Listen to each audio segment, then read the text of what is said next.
As night settles in, one quiet question begins to take shape. What if life does not move only forward? What if, in some deep sense, it returns, again and again? Tonight, the video explores the science of repetition, from the motion of the cosmos to the workings of memory and the hidden rhythms of the mind. If gentle science like this brings calm to the evening, please like the video, subscribe to the channel, and drift slowly into the story. Life repeats in ways that seem gentle at first. The larger signs of repetition stand far beyond one person, above houses, roads, trees, and sleeping rooms. Earth turns at a steady pace, and light returns over fields, coastlines, cities, and mountains with a regular motion that seems older than memory. Morning forms, brightens, and settles into day. Day leans toward evening. Evening fades into night. Darkness lifts again. The pattern is not exact in every detail, because clouds differ. Air shifts, and seasons slowly alter the angle of light, yet the broad shape remains familiar. It is this broad shape that gives human life its first sense of recurrence. A waking body does not invent the rhythm, it meets a rhythm already in motion. The sky offers this rhythm without effort. Long before clocks, calendars, and measured schedules, the light above the horizon marks an outward order. The sun appears, climbs, descends, and disappears. The moon changes shape across many nights and returns to similar forms again. Stars rise and set in seasonal patterns, tracing arcs that repeat across the year.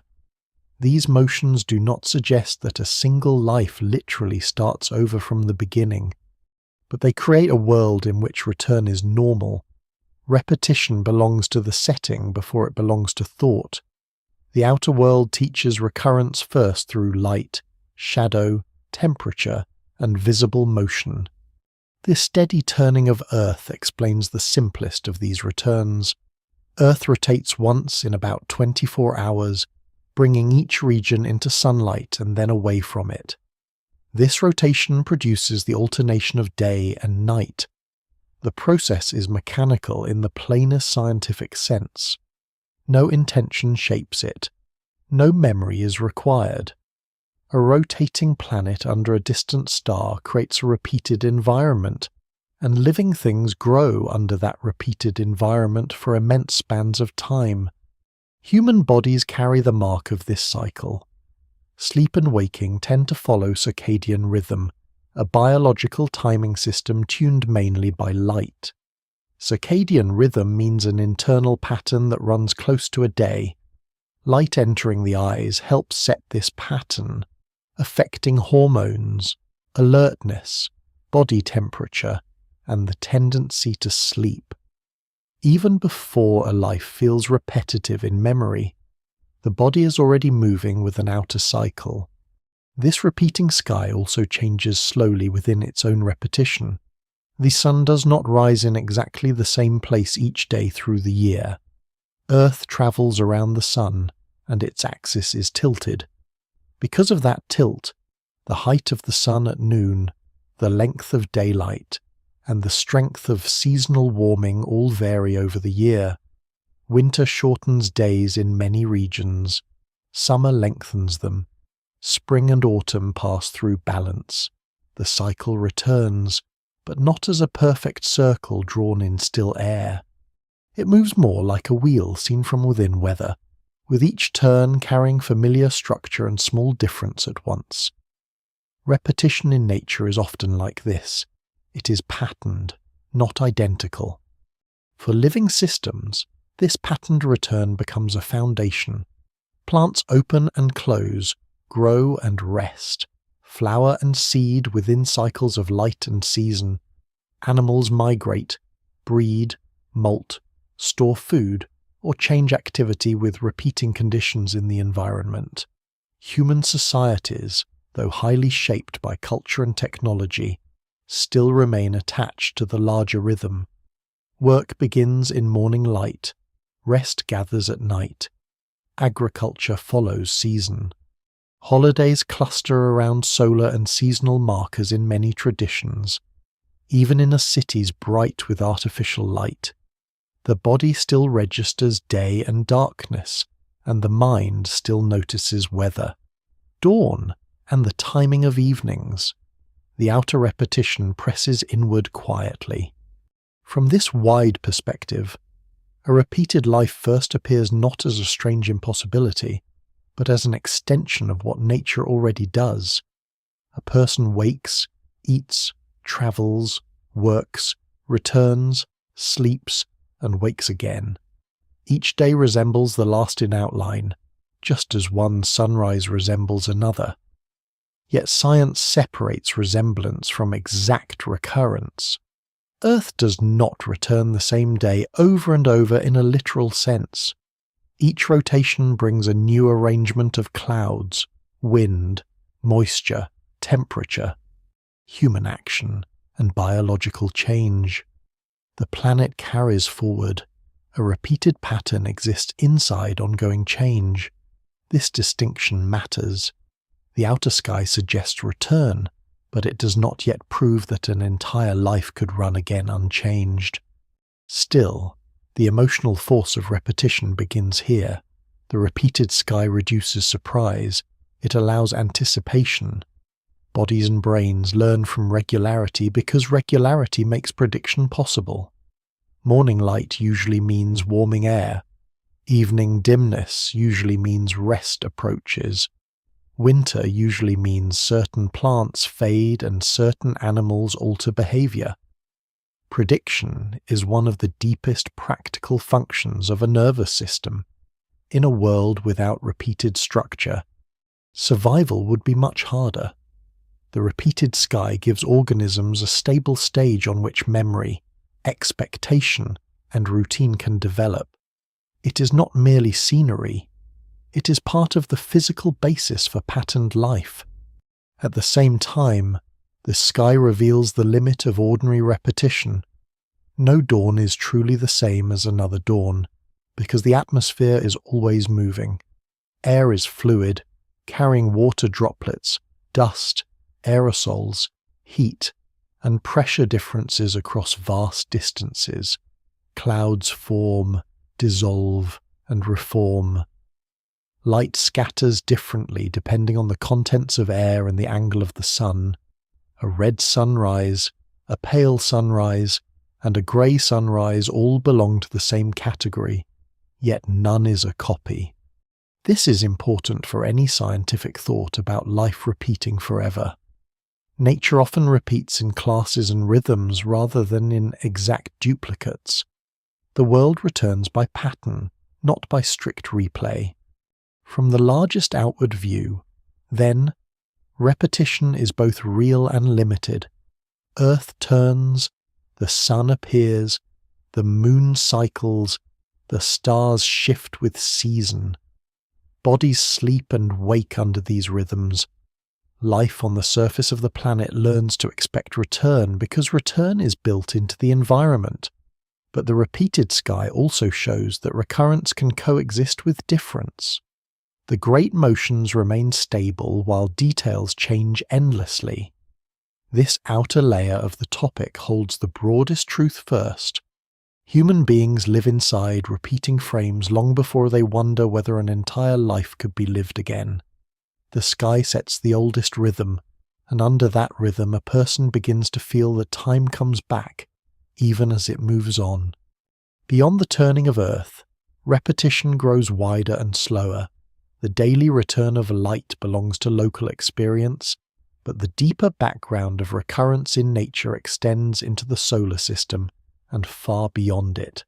Planets circle stars, moons circle planets, comets return on long paths.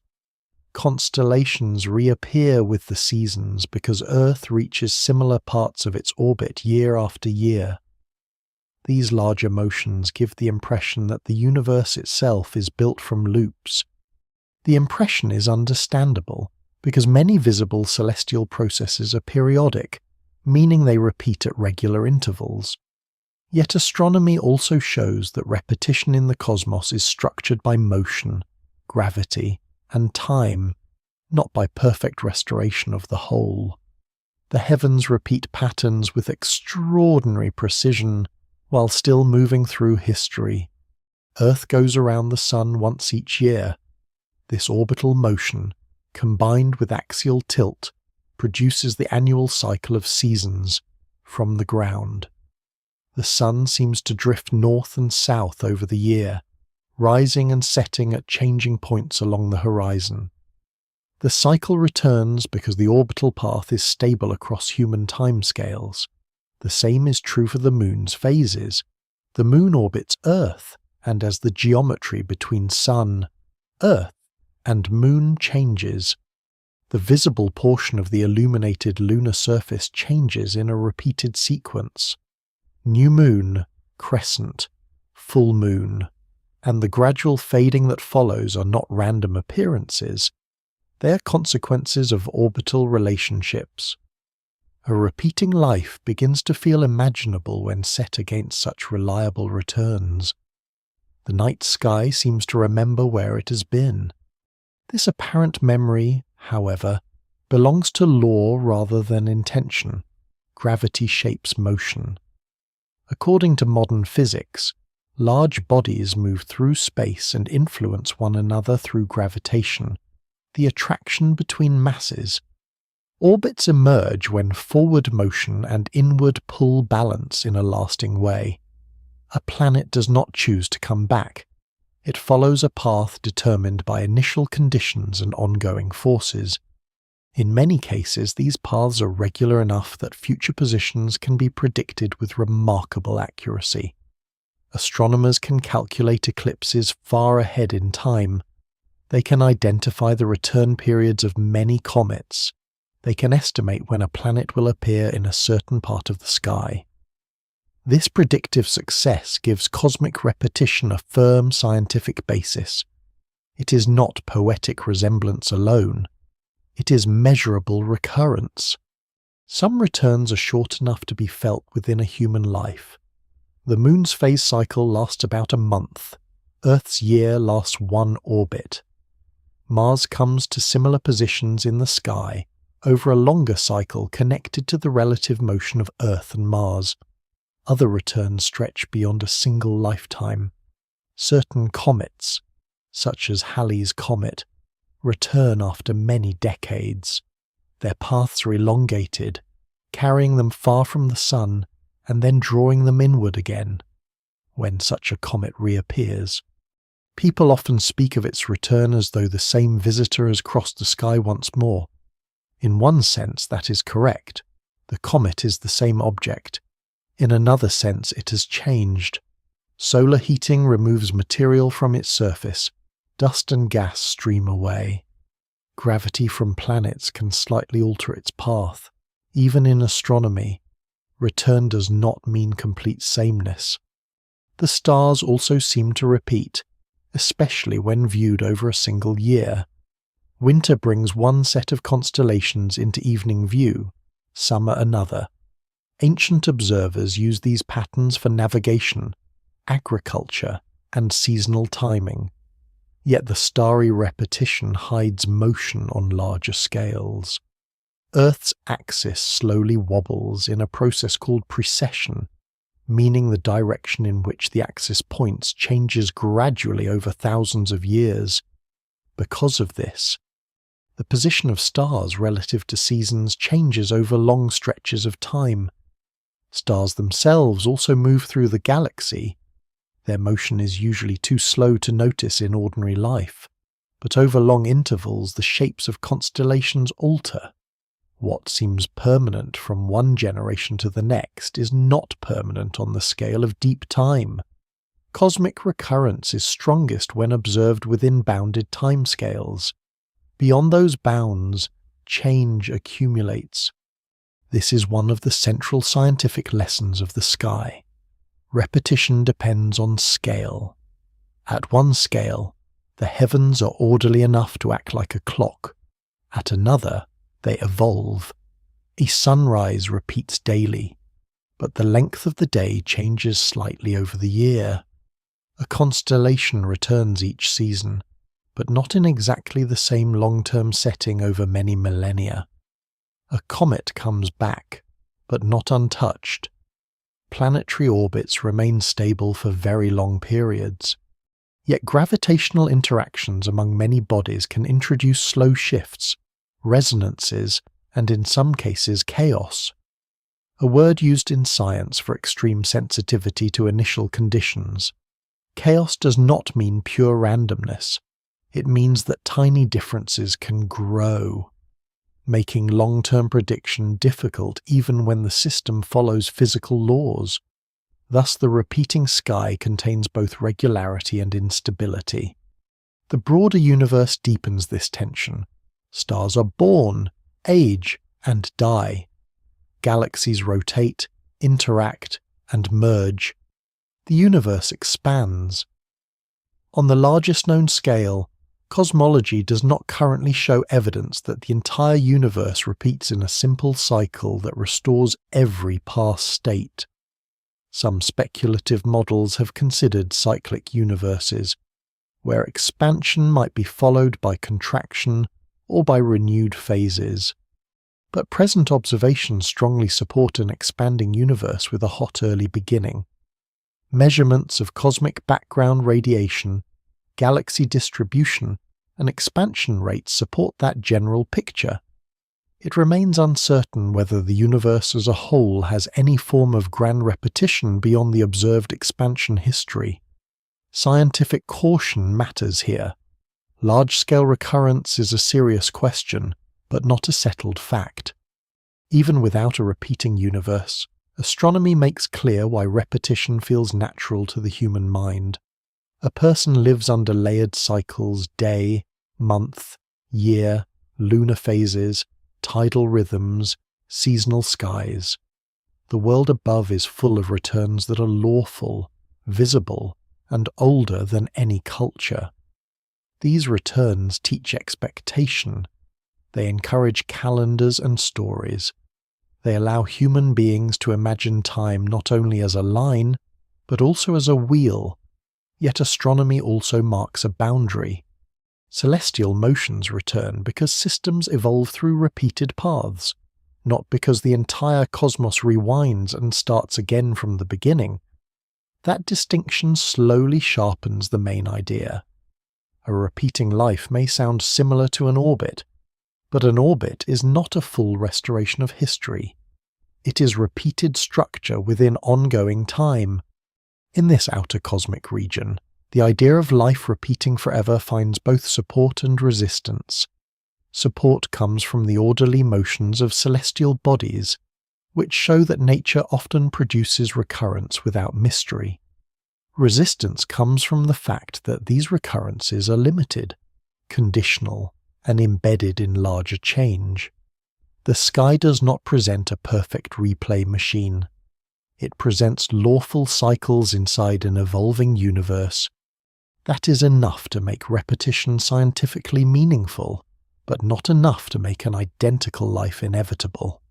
The cosmos returns in motion, and in that motion the thought of return becomes more precise, less dreamlike, and more demanding of explanation. Time now moves closer. The sky and the motions of planets provide repeated patterns that can be seen from outside. But the next region lies deeper than visible cycles. It concerns the shape of time itself, not as a feeling, but as physics attempts to describe it. In ordinary life, time seems to pass in one direction only. Morning becomes afternoon. A glass falls and shatters. A person grows older, not younger. A memory forms after an event, not before it. This one-way character of experience feels so direct that it seems almost too obvious to examine. Yet physics does examine it, and the examination reveals a subtle tension. Some of the deepest equations used to describe motion do not strongly distinguish past from future. Everyday life does.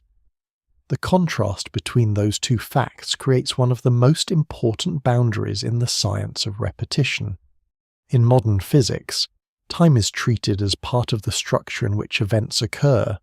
In relativity, developed in the early 20th century, space and time are joined into a connected framework often called space-time. Space-time means that location and timing are not fully separate. An event is described by where it happens and when it happens. Motion, gravity, and relative speed affect how time is measured. A clock on Earth and a clock moving very fast or resting deep in a stronger gravitational field do not, in every circumstance, measure elapsed time in exactly the same way. This has been tested with precise clocks, satellites, and particle experiments. Time is not simply a universal river flowing identically everywhere. It is woven into physical conditions. Even so, relativity does not turn time into a loop by itself. It changes the way time is measured and related to motion, but it does not show that a human life naturally repeats from beginning to end. It does something quieter and more profound. It removes the idea that the present moment is the same for every observer everywhere. Two events that seem simultaneous in one frame of motion may not be simultaneous in another. This does not make time unreal. It makes time structured. The order of cause and effect remains stable where it matters physically, but the broader picture becomes less like a single shared clock and more like a connected geometry in which different paths carry different elapsed durations.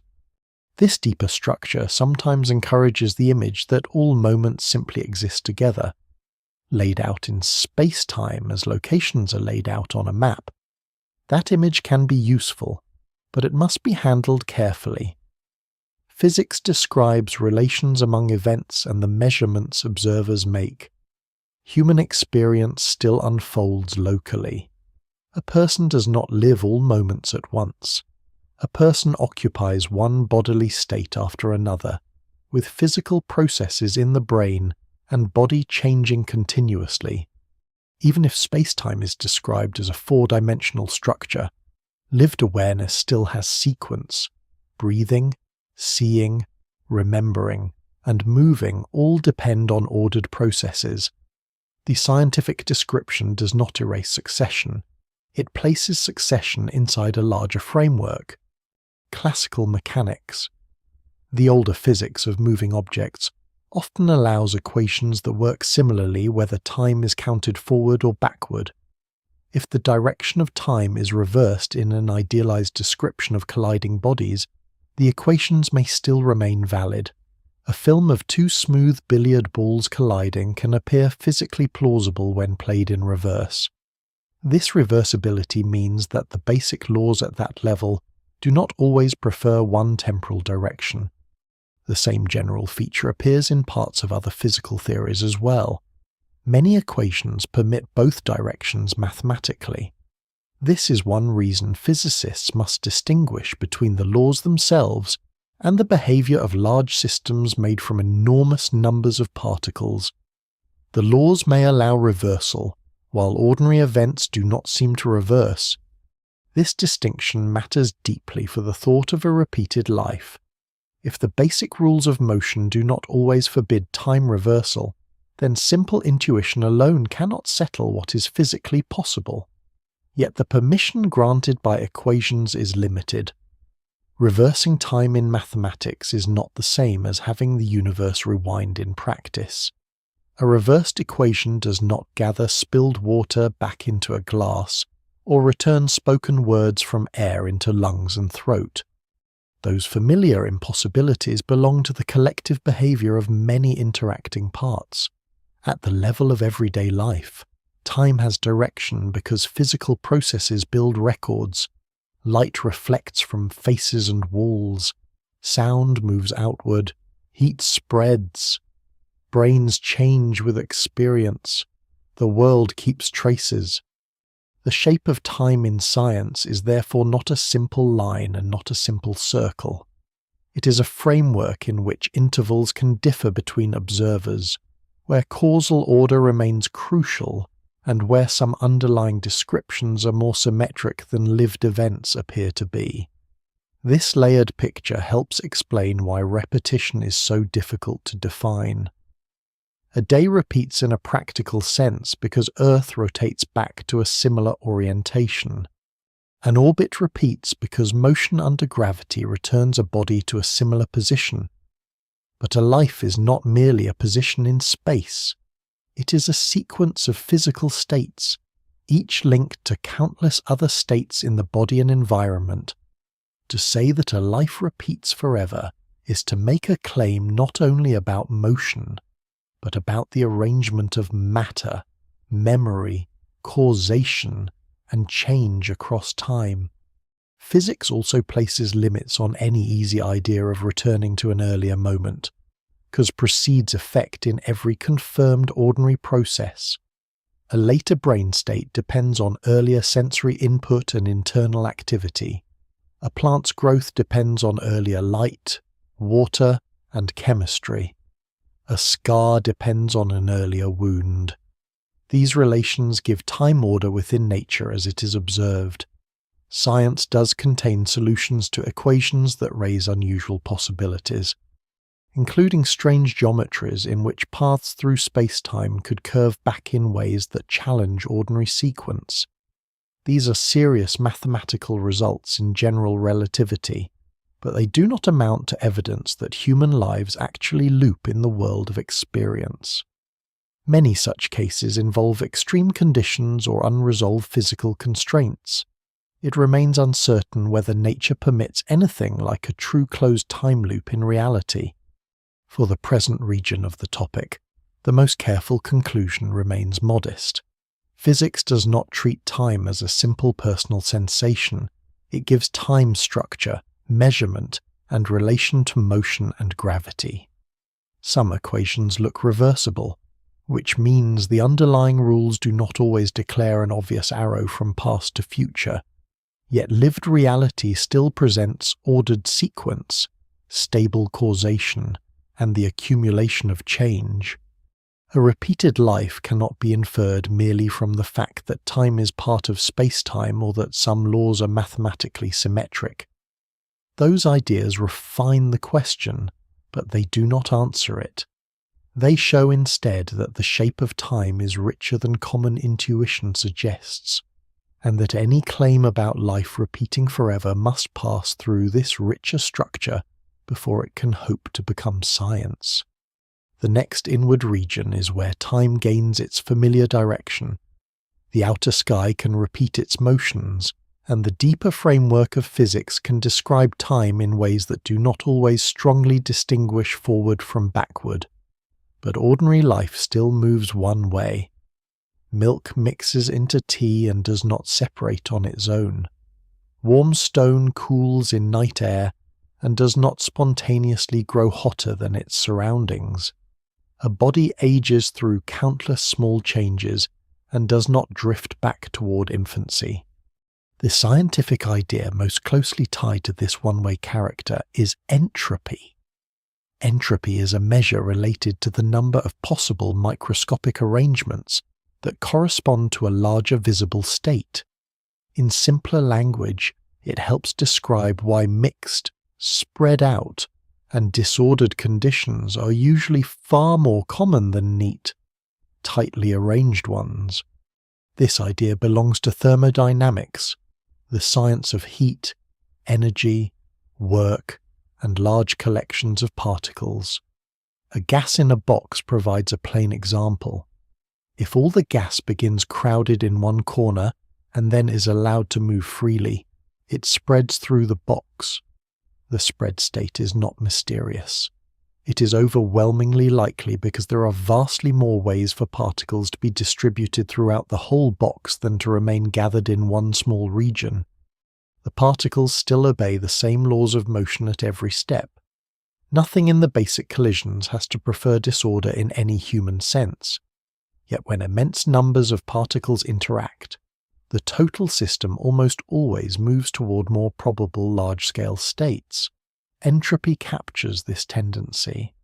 It explains why certain changes occur naturally in one temporal direction. This matters for the question of a repeated life, because a life depends on order, maintained under constant pressure from dispersal. Bodies stay alive by using energy. Cells preserve structure, repair damage, move materials, and maintain chemical differences across membranes. Brains preserve functional organization through metabolism, blood flow, and regulated signaling. Every act of living involves local order supported by energy transfers that increase total entropy in the wider environment. The body does not float outside thermodynamics. It survives within it. A repeated life, if imagined as an exact replay, would require not only a familiar sequence of events, but also a return of matter and energy into astonishingly specific arrangements. Entropy helps show why such a return is not part of ordinary natural behavior. Heat gives a more intuitive picture. When a hot object touches a cooler one, energy tends to flow from the hotter object to the cooler one until temperatures move closer together. This process feels natural because it happens constantly. The reverse process, where a cooler object spontaneously gives heat to a hotter one without outside work, is not observed in ordinary circumstances. On the microscopic scale, individual molecular collisions still follow physical laws without conscious direction, but the collective result strongly favors evening out differences. The forward direction of time in daily life is deeply tied to this spreading and evening out. Sharp gradients soften, concentrated energies disperse, distinct patterns blur unless maintained by ongoing processes. A shattered glass illustrates the same principle in a form visible to the eye. A standing glass on a table is a special arrangement. If it falls, energy transfers through impact. The material fractures and fragments scatter. The broken state can be described by many more microscopic possibilities than the intact one. To reverse the event exactly, every fragment and every motion in the surroundings would have to retrace an extraordinarily precise path. Air molecules disturbed by the fall would also have to reverse. Heat generated in the impact would need to reconcentrate. Sound waves would need to collapse back into the brief motion that produced them. Physics does not treat such a reversal as logically impossible in the most abstract sense, but thermodynamics makes it so improbable that it is absent from real life. This is the difference between mathematical allowance and physical expectation. The arrow of time, as scientists often call it, refers to this observed direction from lower entropy states toward higher entropy states in closed systems. A closed system means one that does not exchange matter with its surroundings, and in some contexts it is also treated as isolated from energy exchange. Real living systems are not closed in that strict sense. They eat, breathe, radiate heat, and interact constantly with the environment. Yet this does not free them from entropy. It only means they maintain local structure by exporting disorder outward. A living room can be kept tidy by moving dust, waste, heat, and used materials elsewhere. A cell does something similar in biochemical form. Order in one region is purchased through wider dispersal. This is why life can exist without violating thermodynamics, and also why life does not naturally rewind. Memory depends on the same direction. To remember an event, the brain must be physically altered by that event. Synapses, the connections through which nerve cells influence one another, change in strength. Patterns of activity leave traces in molecular states, network properties, and structural adjustments. A record is formed after the event because the system carries forward information. The reverse would mean later states unmaking their own records while the world also unmade the event that caused them. In ordinary experience, traces accumulate, Footprints remain in mud after walking. Ash remains after burning. Wrinkles deepen over time. These are not separate facts. They are surface expressions of the same broad statistical tendency. The world stores consequences. Entropy also explains why exact recurrence becomes harder as systems grow more complex. A single pendulum can swing back and forth in a repeated way for a time. A planet can orbit with remarkable regularity. But a human life is not a simple repetitive device. It is a dense network of biochemical reactions, sensory inputs, environmental exchanges, and historical contingencies unfolding across decades. The number of interacting parts is immense. The opportunities for small differences to accumulate are constant. Under these conditions, the spontaneous return to one earlier total state becomes fantastically unlikely. Repetition may survive in routines, habits, annual events, and social patterns, but exact restoration meets the full resistance of thermodynamic history. There is a deeper cosmological aspect as well. Modern physics suggests that the early universe exists in a state of very low entropy compared with what follows.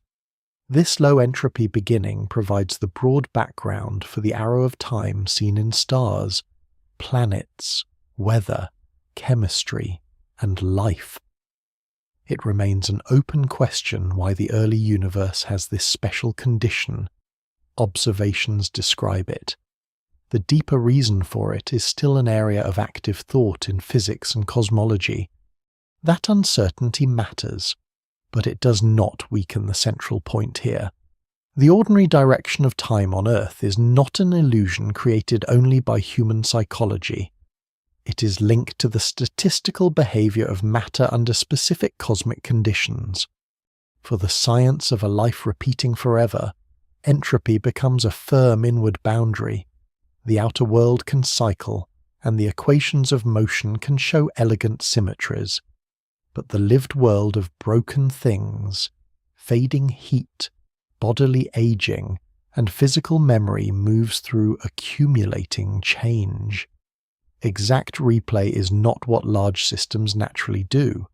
They transform, disperse, store traces, and carry consequences forward. Repetition remains possible in form, in rhythm, and in broad pattern. Yet thermodynamics makes clear why pattern is easier than identity. A day can resemble another day, a season can return, a routine can come around again. But a whole life, in all its material detail, does not simply gather itself back into its starting arrangement. Entropy is the quiet rule beneath that difference, and under its rule time keeps its familiar one-way flow.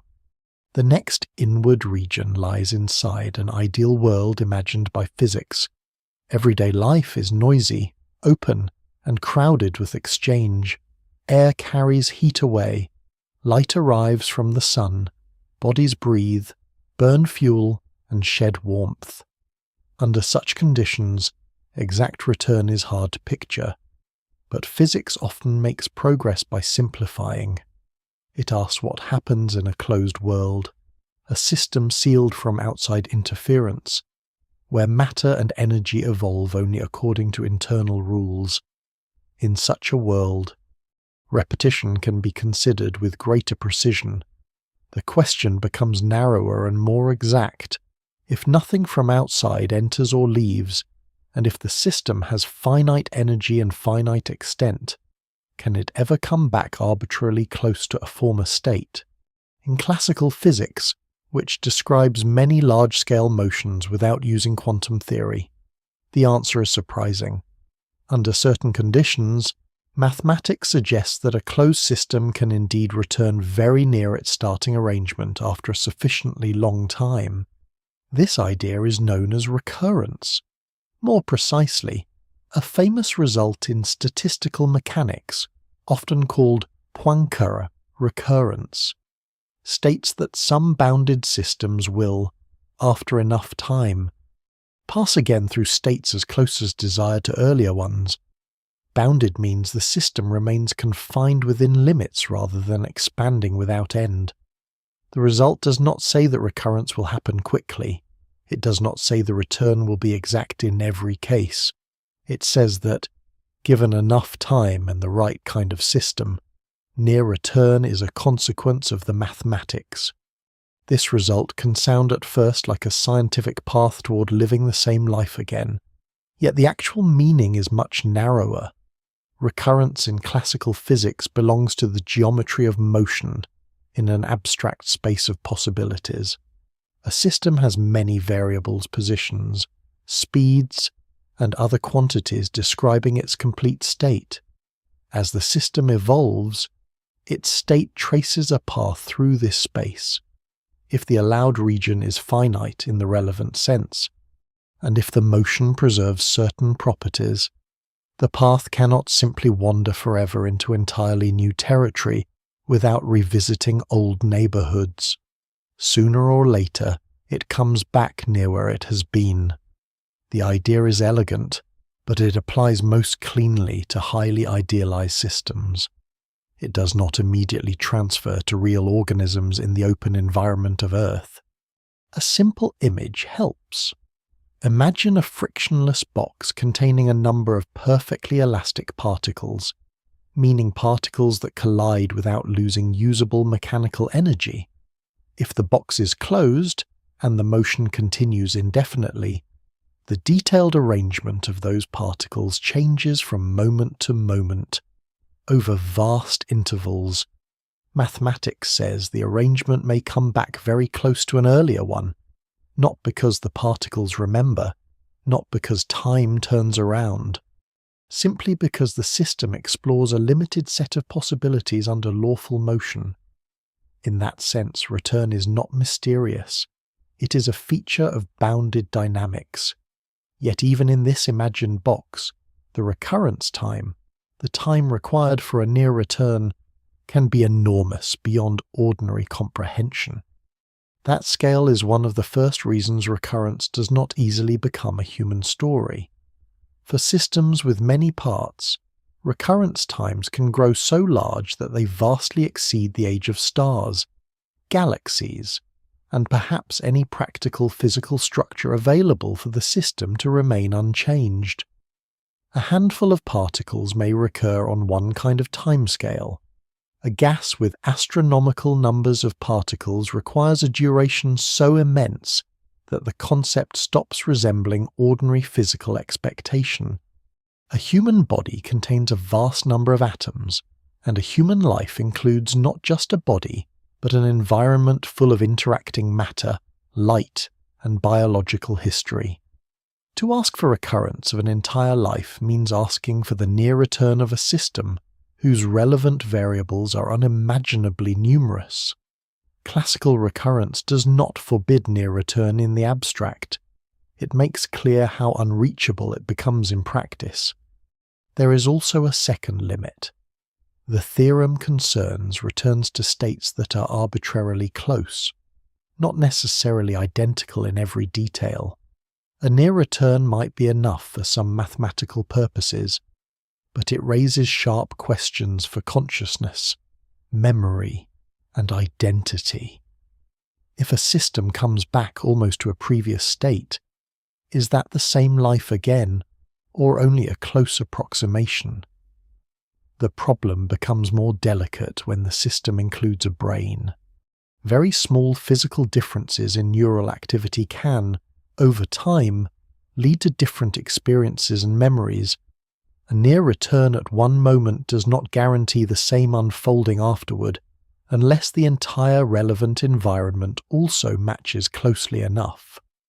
In complex systems, closeness is difficult to interpret.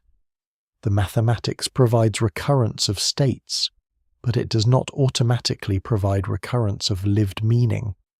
Classical recurrence also sits beside entropy in an uneasy way. Thermodynamics teaches that large systems move toward higher entropy, and recurrence says some closed-bounded systems can come back near earlier states. These are not direct contradictions. Thermodynamics describes overwhelming typical behavior over accessible timescales, while recurrence concerns what can happen over immense durations when a system continues evolving without outside interruption. A gas spreads in a box because spread-out states are vastly more common. Yet the recurrence idea says that after an inconceivably long period, even such a system may wander near a less probable arrangement again. The key word is inconceivably. Recurrence does not overturn the arrow of time seen in ordinary life. It lives far beyond the horizon of normal events. Another difficulty comes from the meaning of a closed system itself. Real human life does not unfold in a sealed container independent of the cosmos. Earth receives sunlight. It radiates energy into space. Bodies exchange matter with food, water, microbes, and air. Social life depends on countless interactions among other organisms, technologies, weather patterns, and geological conditions. Even a room is not closed in the strict physical sense. Thus, the ideal setting in which recurrence becomes mathematically elegant is far removed from the actual setting of a lived biography. The theorem remains important because it shows that the laws of motion need not exclude return in principle. But it does not show that the world of experience is arranged to realize such returns. In this inward region, then, the idea of life repeating forever gains a more technical form. It is no longer only a dream shaped by sunsets and seasons. It becomes a question about trajectories in closed systems and the long-term behavior of matter under deterministic laws. Deterministic here means that the future state follows from the present state according to fixed rules, even if in practice exact prediction may be impossible. Classical recurrence shows that return is not absurd within such a framework. Under special assumptions, bounded lawful systems can revisit old neighborhoods in their space of possibilities. Yet the same result also places return beyond almost every meaningful practical scale, and leaves unresolved whether near return is enough to count as the same life. So the inward movement continues with a quieter conclusion. Classical physics opens a narrow door to recurrence, but only inside an austere and highly simplified world. The door is real.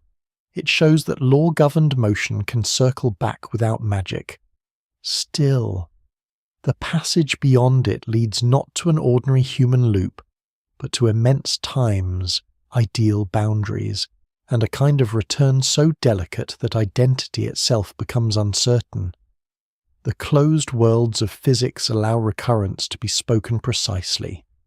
They do not yet allow a person to step back into a morning already lived and call it plainly the same.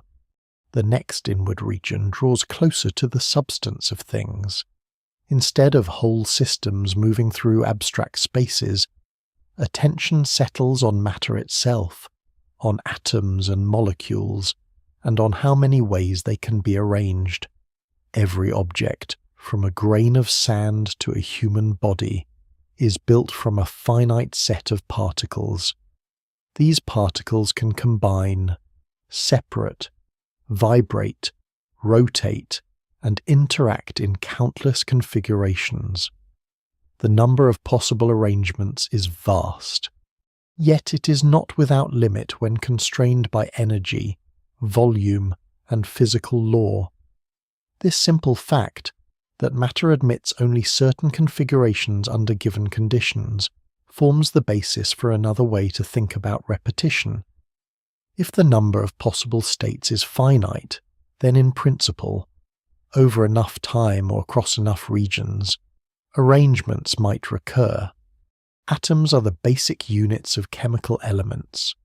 They combine into molecules through bonds, sharing or exchanging electrons in ways determined by quantum mechanics and electromagnetic forces. Molecules form structures, and structures assemble into larger systems. At each level, the number of possible arrangements grows quickly. A small molecule can take many shapes depending on how its atoms are connected and how it vibrates. A larger molecule, such as a protein, can fold in many ways, though only some folds are stable or functional. When many molecules interact in a cell, the number of possible combined states becomes enormous. When many cells form a body, the possibilities expand further. Yet all of these possibilities are still governed by physical constraints. Temperature, pressure, chemical composition, and available energy restrict which arrangements can exist and persist. In statistical mechanics, the idea of a state refers to a complete description of a system at a given moment. For matter, this includes positions, motions, and internal properties of all particles involved. A macrostate, the large-scale condition we can observe, such as a glass of water at a certain temperature, corresponds to a vast number of microstates, the detailed microscopic arrangements that realize that condition. The same temperature and pressure can be achieved by many different precise configurations of molecules. This is why entropy is connected to counting possibilities. The more microstates that correspond to a macrostate, the higher its entropy. When considering repetition, this layered description becomes crucial. Two moments can look the same at a large scale while being different at a microscopic level. A calm surface of water can appear identical from one moment to the next, even though the molecules within it have rearranged continuously. For a life to repeat exactly, not only the observable features but the microscopic states would need to match. That requirement is far stronger than everyday similarity. It means every relevant particle in the body and environment would need to return to a prior position and motion within extremely fine tolerances. The number of possible microscopic states in a human body and its surroundings is so large that it challenges ordinary comprehension. Each cell contains many molecules, each molecule many atoms, each atom described by properties that can vary within physical limits. Even if the total number of states is finite under strict constraints, it is still extraordinarily large. When a system explores such a vast space of possibilities, the chance of returning to one exact prior state without precise control is exceedingly small. This is not a matter of simple improbability, but of combinatorial scale. The number of ways matter can differ is immense compared to the number of ways it can match exactly.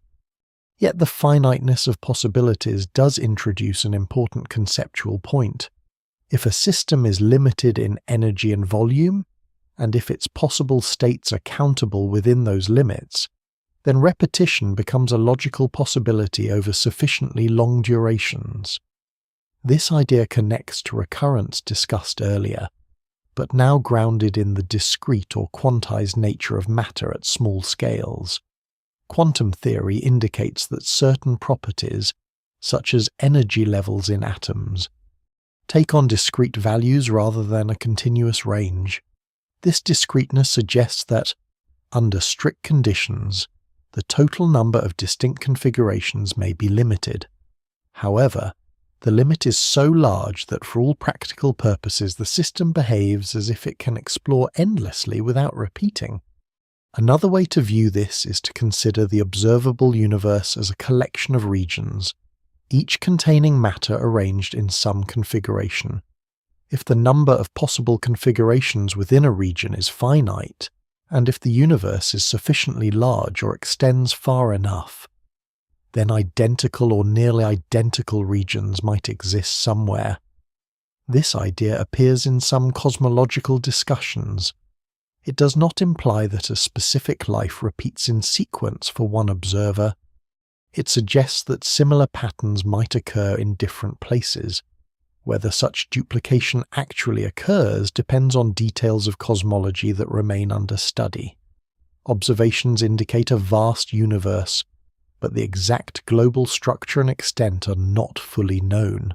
It remains uncertain how often, if ever, identical configurations arise naturally across space.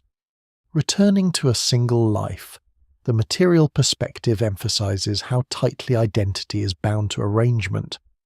A body is not only made of certain kinds of atoms, it is defined by how those atoms are organized at every level, from molecules to cells to tissues to organs. The brain, in particular, depends on extremely specific patterns of connectivity and activity. Small changes at the microscopic level can lead to different signals, different memories, and different behavior. For a life to repeat exactly, all these patterns would need to align again. The requirement extends beyond the body to include the environment that shapes it, the air composition, the light reaching the eyes, the sounds, the interactions with other people, and the countless external influences all contribute to the unfolding of a life.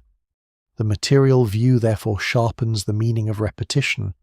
It distinguishes between repeating types and repeating instances. Many lives share similar structures. Many days follow similar routines. Many biological processes recur with small variation. These are repetitions of type. Exact repetition of an instance demands a full match of microscopic states. Science recognizes that type-level repetition is common and essential, while instance-level identity is extraordinarily constrained. The gap between the two is wide. In this inward region, matter does not suggest a simple loop of life. It suggests a space of possibilities that is vast but structured. Finite possibilities allow the idea of recurrence in principle, yet the sheer scale of those possibilities makes exact return effectively inaccessible in ordinary conditions. A repeated life, understood as a perfect replay of all details, would require the convergence of an immense number of variables into a single arrangement that has already occurred. The laws of chemistry and physics do not explicitly forbid such an arrangement from existing again, but they provide no mechanism that drives a complex system back to that exact point. Thus the exploration moves inward with a clearer sense of constraint. The building blocks of matter offer both a hint of recurrence through finiteness and a powerful resistance through combinatorial complexity. Life is not only a pattern in time, it is a pattern in matter, and that pattern is defined by arrangements so numerous and so delicate that their exact repetition stands at the edge of what physics allows in principle and far beyond what it produces in practice. The next inward region reaches the smallest scales that modern physics can describe with confidence. Classical pictures of matter, where particles move along definite paths like tiny balls, no longer suffice here. At atomic and subatomic scales, nature follows quantum mechanics. Quantum mechanics is the theory that describes how very small systems behave, including atoms, electrons, photons, and the bonds that hold matter together. In this region, certainty softens into probability. Outcomes are not always fixed in the simple way ordinary objects seem to be. Instead, physics gives rules for the likelihood of different results. This change matters deeply for the idea of a life repeating forever, because it alters what can be meant by sameness, return, and prediction. In classical physics, if the complete state of a system were known exactly, then in principle its future could be calculated from the laws of motion. This image of full determination has great power in simple systems, even though practice quickly becomes difficult in complex ones. Quantum mechanics shifts the picture. It provides a mathematical description of possible states and the probabilities of different measurement outcomes. A particle such as an electron is not described in ordinary terms as having one fixed position and speed at all times, in the way a planet has an orbit. Instead, its condition is represented by a quantum state, which encodes what can be predicted about future observations. The result is not a world of chaos without law. It is a world governed by strict mathematical rules that yield probabilities rather than fully definite classical paths. One of the most important features of quantum theory is superposition. Superposition means that a system can be described as combining multiple possible outcomes until an interaction or measurement picks out a definite result in practice. This idea is often explained with simple examples, though the mathematics is more precise than the metaphors. What matters here is that the microscopic ingredients of matter do not behave as though they carry fully settled classical histories at every instant in the way ordinary intuition suggests. This makes exact recurrence more difficult to imagine, not less. If the fundamental description involves probabilities and quantum amplitudes, then the future of a complex system may not unfold as one single predetermined script in the familiar classical sense. Another key principle is the uncertainty principle. This principle states that certain pairs of properties, such as position and momentum, cannot both be known with unlimited precision at the same time. Momentum means motion with direction and magnitude. The uncertainty principle is not a statement about poor instruments alone. It belongs to the structure of quantum theory itself, at very small scales. Matter does not present itself with unlimited simultaneous exactness in all measurable respects. This does not prevent stable objects from existing at larger scales. Chairs, oceans, bones, and planets remain dependable. But it does mean that the microscopic foundation of matter is not a hidden classical clockwork, waiting only for better measurement to reveal it perfectly. For a repeated life, this introduces a new complication. A life is made of matter, and matter rests on quantum processes, chemical bonds, electrical signals in neurons, molecular recognition in cells, and the absorption of a light in the eye all depend on quantum behavior at some level. In many situations, the large-scale outcome becomes stable because countless microscopic uncertainties average out. This is one reason the world of tables and bodies appears steady. Yet in some systems, especially those involving very delicate amplification, tiny differences can influence larger events. A microscopic fluctuation does not usually rewrite a whole life by itself, but over long periods in complex systems, very small differences can sometimes be magnified through chains of interaction. Probability at the base does not guarantee obvious unpredictability at every level, but it prevents any naive picture of perfect repetition. Radioactive decay offers a plain example of quantum uncertainty. A radioactive atom can remain unchanged for a time and then decay, emitting particles or energy. Physics can specify the probability that decay will occur over a given interval, but for a single atom, it does not predict the exact moment with classical certainty. Large collections of atoms behave with great regularity, which is why half-life measurements are reliable.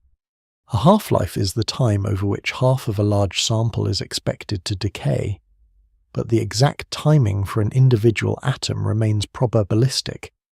This difference between stable statistics and uncertain individual events is central to quantum theory. It suggests that even if the broad outline of physical law is fixed, the detailed unfolding of specific micro-events may not be fully determined in the classical way. Quantum mechanics also introduces entanglement, a form of correlation in which parts of a system cannot always be described independently, even when separated by distance.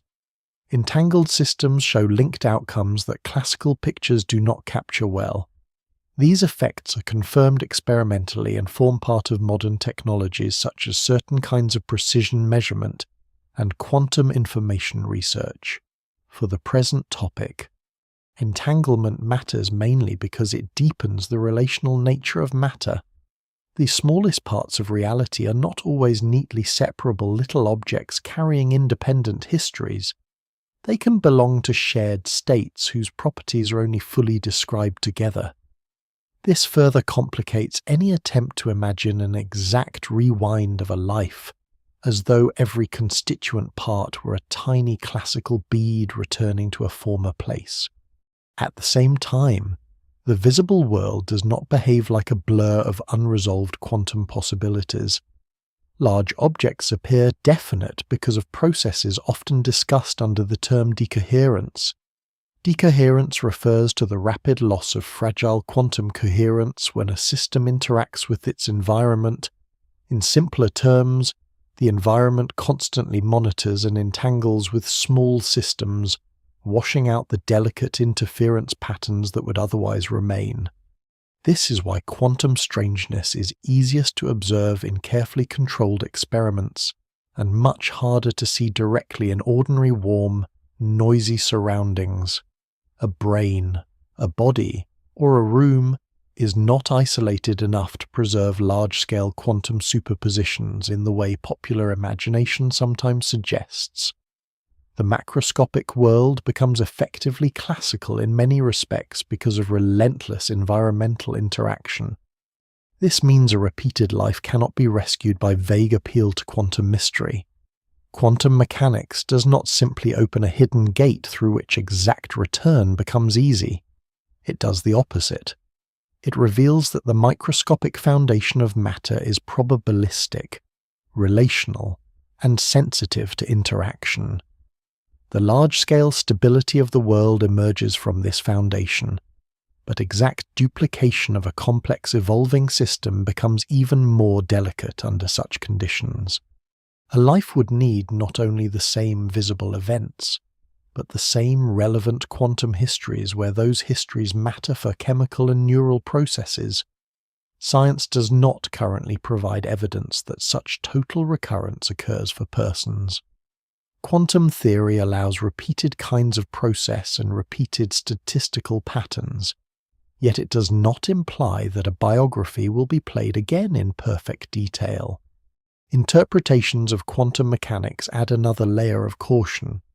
Physicists agree strongly on how to calculate outcomes and on the accuracy of the theory and experiment. They do not all agree on the deepest interpretation of what the mathematics means.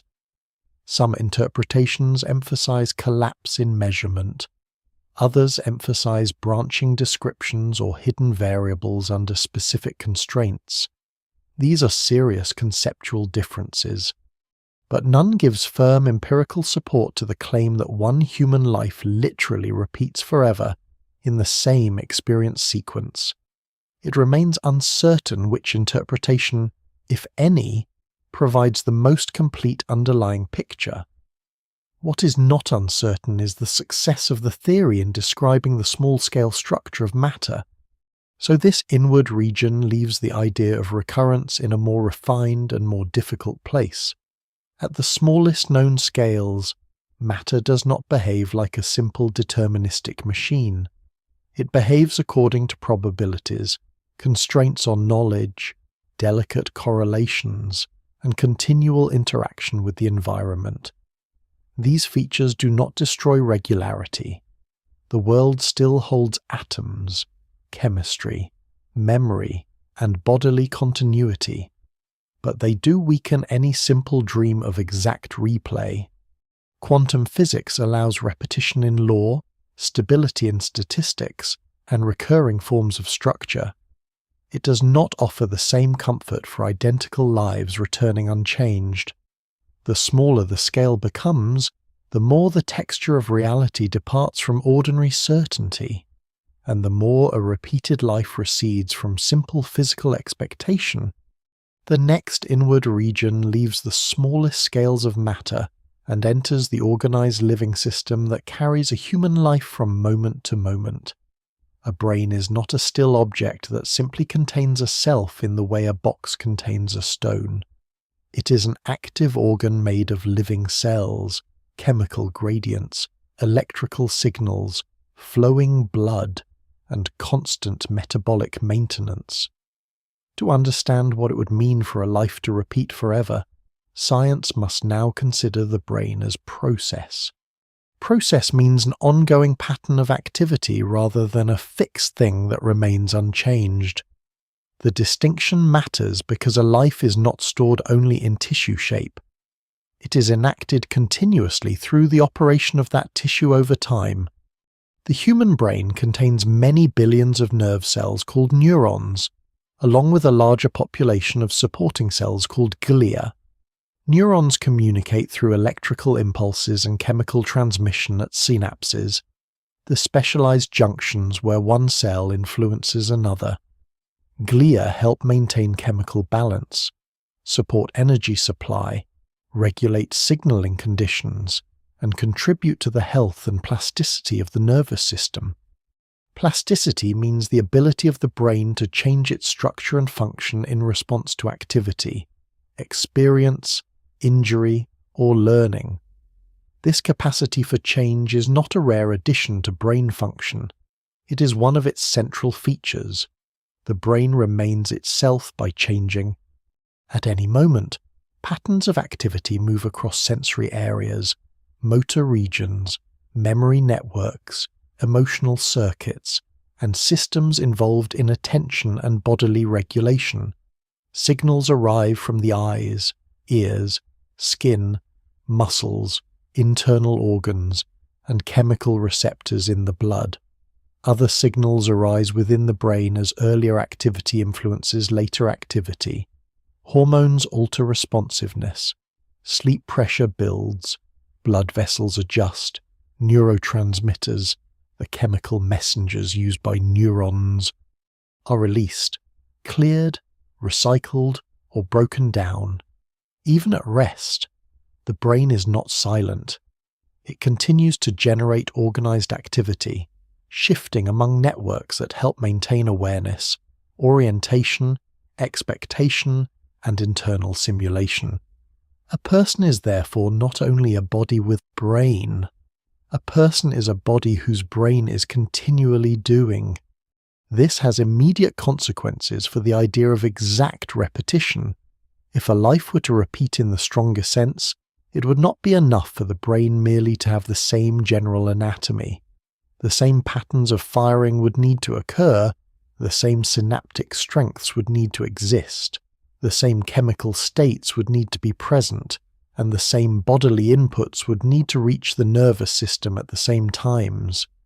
A brain is sensitive to both internal and external conditions.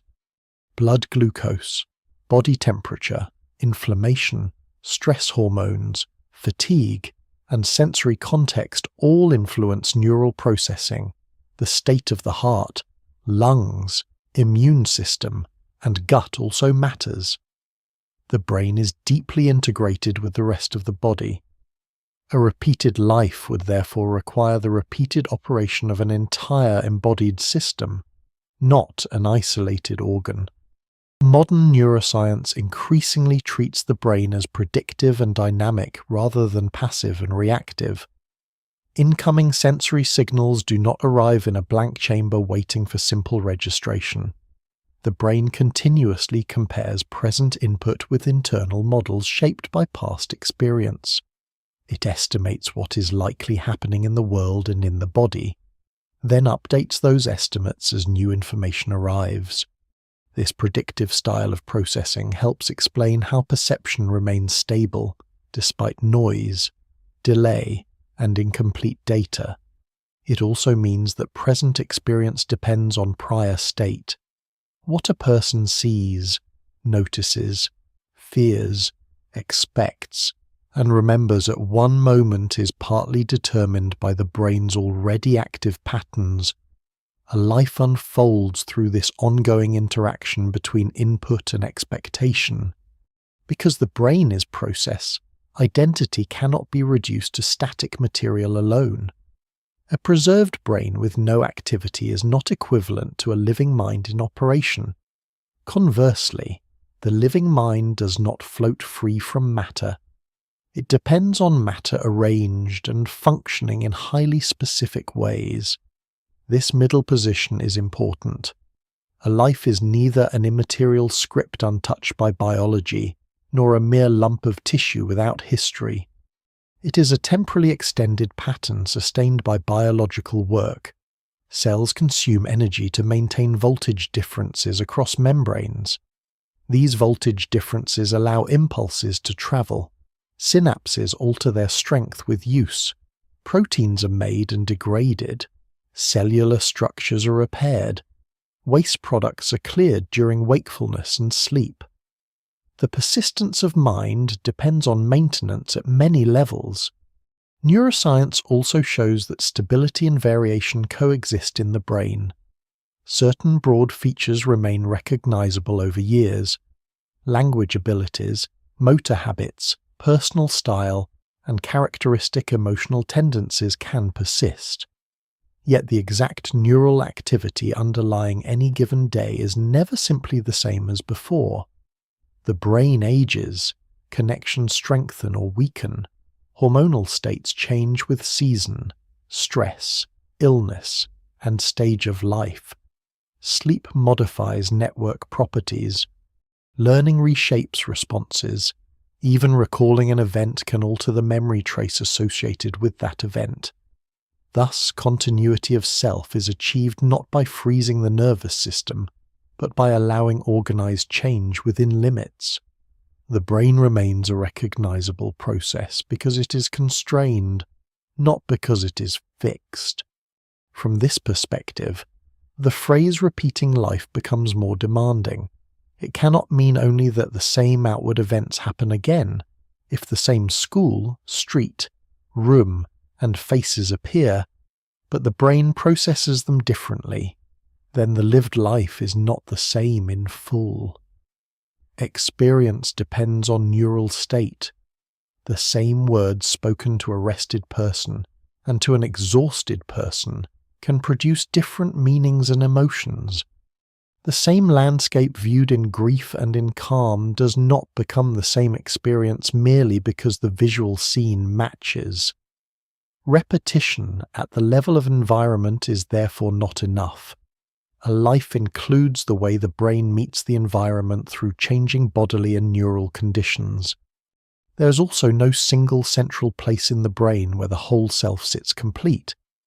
Research indicates that functions are distributed across interacting networks.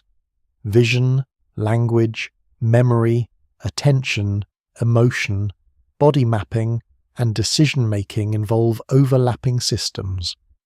Damage to different regions can alter speech, movement, recognition, mood, or the sense of agency in highly specific ways.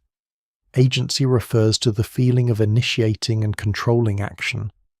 These findings suggest that the self is assembled from coordinated processes rather than emitted from one hidden core.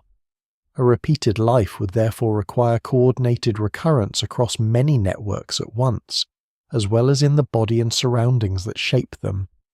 The complexity of this requirement grows with every level of biological detail. Yet the process view also explains why lives can feel repetitive without being identical.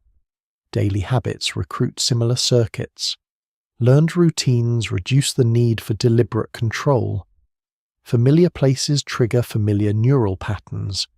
Morning coffee, a known path to work, a repeated melody, or the sight of a childhood object can reactivate well-worn configurations in the nervous system. These recurrences are real. The brain becomes efficient by reusing pathways and expectations. But reuse is not total replay. Each activation occurs in a slightly altered brain with a slightly altered body in a slightly altered world. Process returns in recognizable form while still carrying the marks of time. In this inward region, science reaches a clear conclusion. A human life is carried by a brain that exists not as a static container, but as a living, embodied, energy-dependent process of immense complexity. This makes exact recurrence harder to sustain as a scientific claim. To repeat a life would require the return not only of physical structure, but of organized activity across countless interacting levels. The brain preserves continuity through change, and because it does so, a life can feel stable while never being fully the same from one moment to the next. The closer attention moves toward the living machinery of mind, the less plausible simple replay appears. What persists is pattern in motion, and pattern in motion is never merely an object waiting unchanged for time to come back around. The next inward region settles inside memory, where repetition becomes intimate. The sky can repeat, matter can return to similar forms, and the brain can reuse familiar pathways. But a life feels repeated most strongly when memory is involved. Without memory, recurrence has no inner echo. A day may resemble an earlier day, yet if no trace of the earlier one remains, the resemblance stays outside awareness. Memory gives duration to a life by allowing earlier states to influence later ones. It joins moments that would otherwise stand apart. To ask whether a life repeats forever is therefore also to ask how memory is made, how it is preserved, and whether remembering is ever the same as replaying. Memory is not a single substance stored in one hidden chamber. Neuroscience shows that memory involves several systems with different functions and timescales. Sensory memory holds very brief traces of sights, sounds, and other inputs for fractions of a second or a little longer. Working memory keeps selected information active for short periods, so it can be used in reasoning, speech, and action. Long-term memory allows information to persist across hours, days, years, or decades. Within long-term memory, there are further distinctions. Episodic memory concerns personally experienced events situated in time and place. Semantic memory concerns general knowledge, meanings, and facts.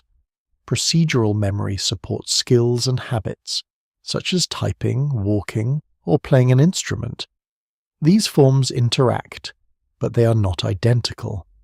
A repeated life would have to account for all of them together. When an event is first experienced, memory does not arrive as perfect recording. The brain must encode the event, meaning it must transform ongoing perception into a pattern that can later influence thought and behavior. Attention matters greatly here. What is not attended often leaves only a weak trace, or none that can later be consciously recovered. Emotion also matters. Events tied to fear, joy, novelty, or stress may be encoded more strongly because brain systems involving arousal can alter how memory circuits respond. The hippocampus, a structure deep within the brain, plays an important role in forming certain kinds of new episodic memory. It helps bind together distributed aspects of an experience, such as place, sequence, and context, into a form that can later be retrieved. Even at this stage, memory is selective. A room is never stored in full detail as though the brain were a camera preserving every photon. Instead, the brain extracts patterns, relations, meanings, and salient features. It preserves what seems useful or striking under the conditions of the moment. Later, those preserved traces can be stabilized through consolidation, a process in which newly encoded memories become more durable over time. Sleep appears to support some aspects of consolidation. Repeated neural activity, biochemical changes, and communication between brain regions help strengthen the traces that remain. Yet durable does not mean untouched. Memory storage is not like sealing an object in glass. It is more like maintaining a changing pathway through repeated use and biological support. Retrieval makes this even clearer. Remembering is not the simple playback of an intact inner film. It is a reconstruction. Reconstruction means that the brain rebuilds a past event from stored traces, present context, expectations, and related knowledge.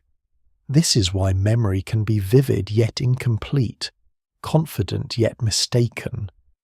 People often recall the general shape of an event accurately while altering details of timing, wording, sequence, or surrounding features.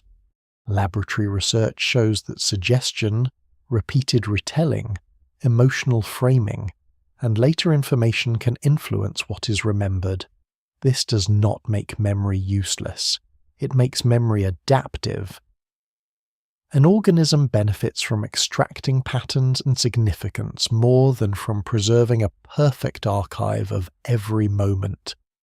This reconstructive nature has deep consequences for the idea of repetition. A remembered, repeated day is not the same as a day literally lived again. Memory creates a second encounter shaped by the present brain. When a person revisits childhood, the remembered scene is filtered through years of added knowledge, changed emotion, and altered self-understanding. The past is not merely reopened, it is reassembled, even when an event is recalled many times. The act of recalling may itself modify the memory through a process called reconsolidation. Reconsolidation means that when a memory becomes active again, it can be updated before being stored once more. In this way, memory remains alive to change. Repetition in thought therefore often moves further away from exact replay with every return. This helps explain why lives can feel cyclical without actually becoming identical. The same birthday may arrive each year. The same song may be heard in many seasons. The same walk may be taken down the same street. Yet each recurrence is woven together with prior memories of earlier recurrences. The event is no longer only present, it carries sediment from earlier versions. Sediment here means layers laid down over time. A repeated place becomes thicker with association. A repeated conversation gains history. A repeated holiday carries remembered absence as well as remembered presence. Memory makes recurrence richer, but it also makes it less identical. Each return contains accumulated traces from previous returns. False memory and memory distortion reveal the same principle from another side. The brain can form vivid impressions of events that did not occur exactly as remembered, or did not occur at all in the remembered form.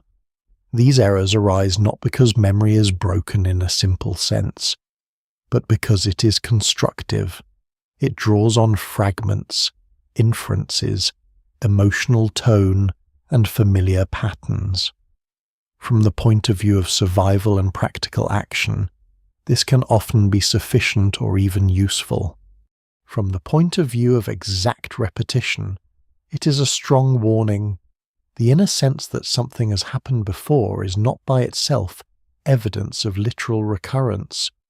It may reflect the normal operation of a system designed to rebuild the past, not to preserve it untouched. There is also the question of forgetting. A life does not only continue by remembering, it continues by discarding. Synapses change, details fade, retrieval routes weaken. Interference from later experiences can obscure earlier ones.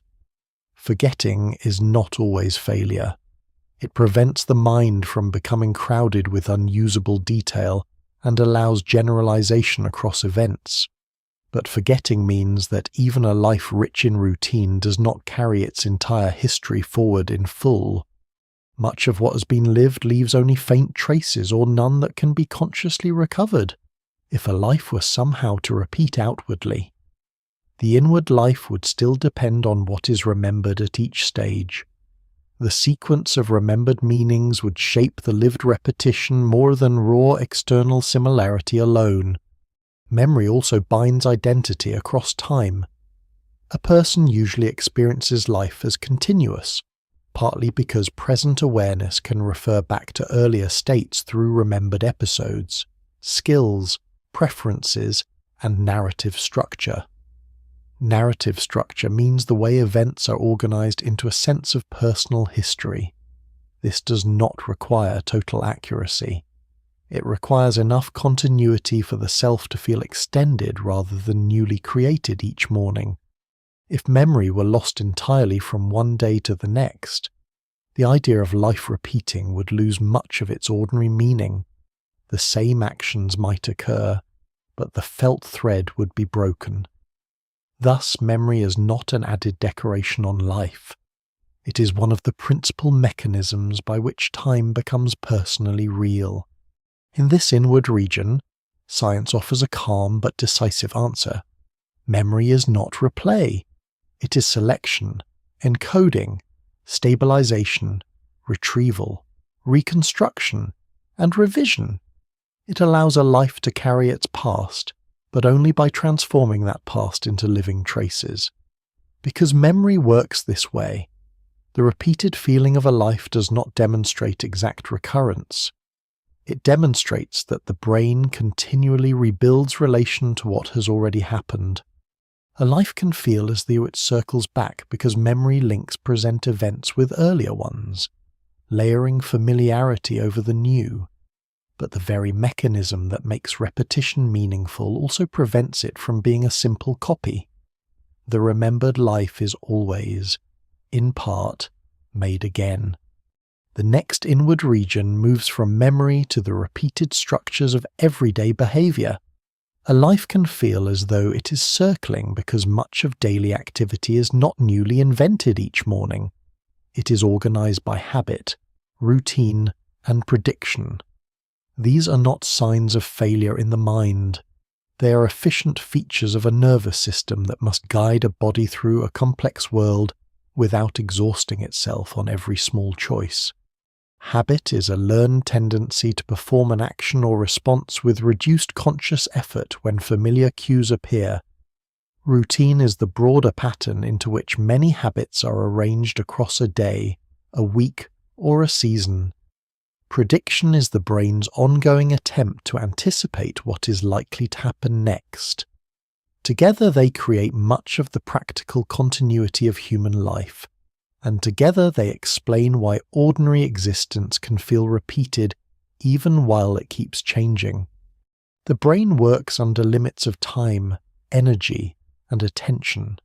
It cannot treat every sight, movement, and decision as wholly new. If it did, even simple tasks would become slow and unstable. Instead, repeated experience allows the nervous system to compress action into more efficient forms. A path walked many times becomes easier to follow. A familiar room can be crossed in dim light with little deliberate calculation. Words in a native language are understood without effort that would otherwise be needed to examine each sound in isolation.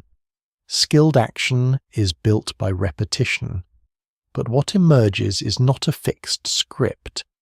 It is a readiness to respond in practiced ways under recurring conditions. Habit formation involves several brain systems acting together. Repetition strengthens links between context and behavior, so that certain cues begin to trigger certain actions more automatically. Structures in the basal ganglia, deep within the brain, are especially important in this process. They help select and stabilize action patterns through learning shaped by reward, error, and repetition. When a behavior repeatedly leads to a useful or expected outcome, the nervous system becomes more likely to run that behavior again under similar circumstances. This does not remove all conscious control, but it shifts some of the burden away from moment-by-moment deliberation. A person does not need to reason from first principles every time a familiar door is opened or a usual route is followed. Routine grows from this efficiency. Morning actions often unfold in a recognizable order: waking, washing, dressing, eating, preparing to leave, beginning work. Evening actions gather in their own sequence. Weekdays and weekends tend to diverge.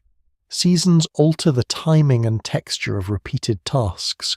Over years, entire stretches of life may be organized around school terms, work schedules, family care, or recurring social obligations. These structures become so familiar that novelty can seem brief and local against a wider field of sameness.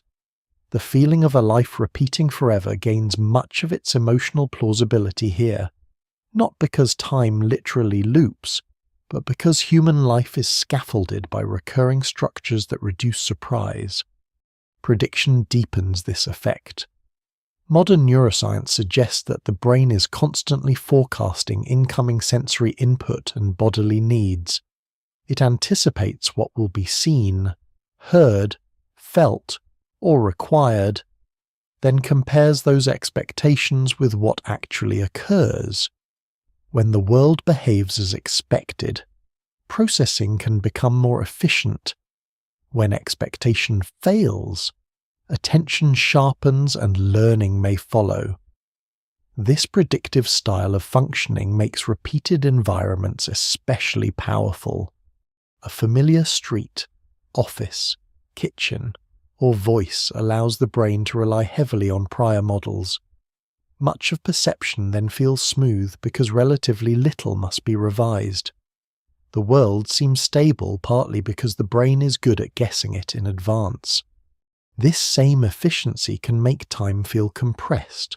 Psychological studies and everyday observation both suggest that highly routine periods of life often leave fewer distinct remembered landmarks than novel periods.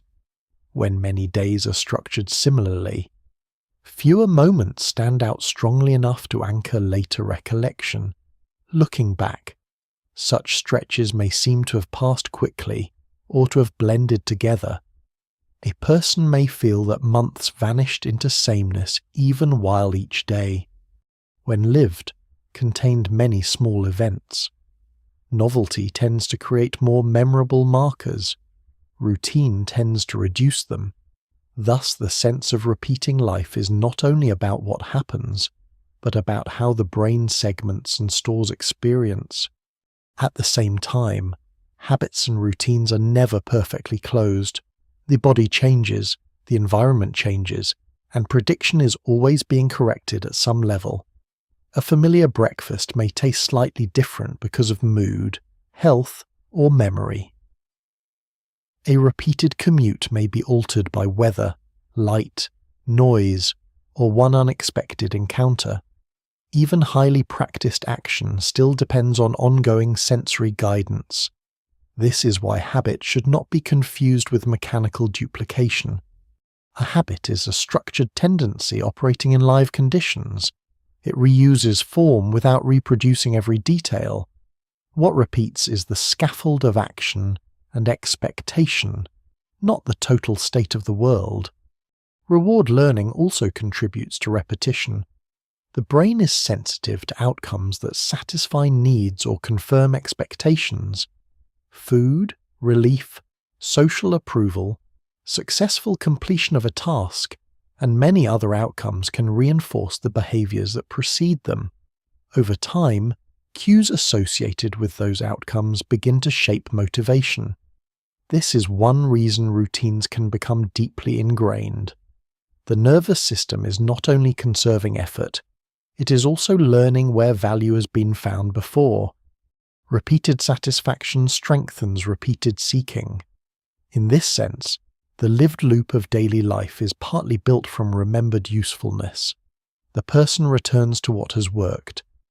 There is a cost to this efficiency. Strong routines can narrow awareness. Predictions can become so dominant that subtle changes are overlooked. Habit can continue after circumstances have shifted. A person may drive toward an old workplace after changing jobs, or reach automatically for an item that is no longer kept in its former place. These small errors reveal how much action is guided by prior structure, rather than fresh deliberation. They also reveal that the feeling of repeated life is partly produced by the brain's preference for continuity. The nervous system is built to carry yesterday into today, whenever that transfer helps stability and survival. Still, habit is not a prison in the strict scientific sense. Plasticity remains. New routines can form, old ones can weaken, attention can interrupt automatic behavior. Illness, aging, emotional upheaval, training, travel, and social change can all reorganize the pattern of a life. Prediction updates when mismatches accumulate. Even the most repetitive existence contains small revisions.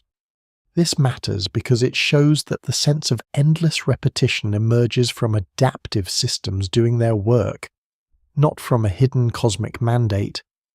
The brain builds continuity because continuity is useful. It makes a changing world manageable. In this inward region, then, a repeated life becomes understandable in ordinary biological terms. Human beings live through patterns of habit, routine, and prediction that allow one day to resemble another in meaningful ways. The resemblance can be strong enough to shape memory, emotion, and the sense of passing time. Yet science also shows that this repetition is functional rather than absolute. Habits are reused solutions. Routines are recurring structures. Predictions are best guesses constantly being tested. Together they create the lived impression of loops inside a life that never truly stops moving. The mind repeats because repetition is efficient, and in that efficiency, the ordinary days of a human life can gather the quiet appearance of forever. The next inward region reaches the sense of self, where repetition becomes most personal. The outer world can cycle, the body can follow routines, memory can reconstruct the past, and the brain can predict familiar patterns. But a repeated life would still raise one question more quietly than all the others. Would it be the same self each time? Science does not answer this question in a single final way, because the self is not one simple object that can be lifted out and inspected like a stone. Instead, research across neuroscience, psychology, and cognitive science suggests that the self is a constructed continuity. It is real in experience and function, yet it is assembled from many processes rather than housed in one indivisible inner point. A person usually feels like one ongoing subject moving through time. This continuity seems natural because perception, memory, body awareness, and action are linked from one moment to the next. The name stays the same. The body is recognized as one's own. Past decisions are remembered as belonging to the same life that now continues. Future plans are made for that same life. These features create a stable sense of personal identity. Yet each of them depends on biological and cognitive processes that can be studied. Body maps in the brain help maintain the sense that a hand or face belongs to the self. Memory systems help join present thought to past experience. Language helps organize experience into personal narrative. Emotional patterns help preserve recognizable style and preference across time. The self emerges through coordinated function. This emergence becomes visible when parts of the system are disturbed. Brain injury, neurological illness, psychiatric disorder, and experimental manipulations can all alter the sense of self in specific ways. Damage to certain regions can affect autobiographical memory, the memory of one's own life events. Other disturbances can affect agency, the feeling of being the source of action. Some conditions alter body ownership, producing unusual experiences in which a limb feels foreign or a presence seems nearby without being seen. Split brain research, involving people whose brain hemispheres are partly disconnected for medical reasons, has shown that aspects of perception and response can become divided in striking ways, while a broad practical self still continues. These findings do not prove that the self is unreal. They show that it is composed. Narrative plays a large role in this composition. Human beings do not only remember isolated episodes, they organize many of them into an ongoing life story. The story is not fixed once and for all. It changes with age, perspective, and new understanding. A difficult event in childhood may later be interpreted differently in adulthood. A career shift may cause earlier years to be retold as preparation rather than detour. This narrative reorganization helps preserve identity across change. A person remains the same person partly by reweaving old events into a continuing account. The self therefore depends not only on what happened, but on how experience is integrated into a coherent pattern. Identity is maintained by active interpretation as well as by biological continuity. If a life were to repeat exactly, the question of self would depend on how exactness is defined. If every physical state returned in perfect detail, including the brain states that support memory, body awareness, and narrative function, then from within that life the self might experience the sequence as original rather than repeated. Without memory of prior cycles, there would be no inward comparison available. The life would feel like a first and only passage. Even if some external description called it recurrent, this reveals an important distinction. Repetition in objective structure is not the same as repetition in subjective experience. Subjective means as experienced from within.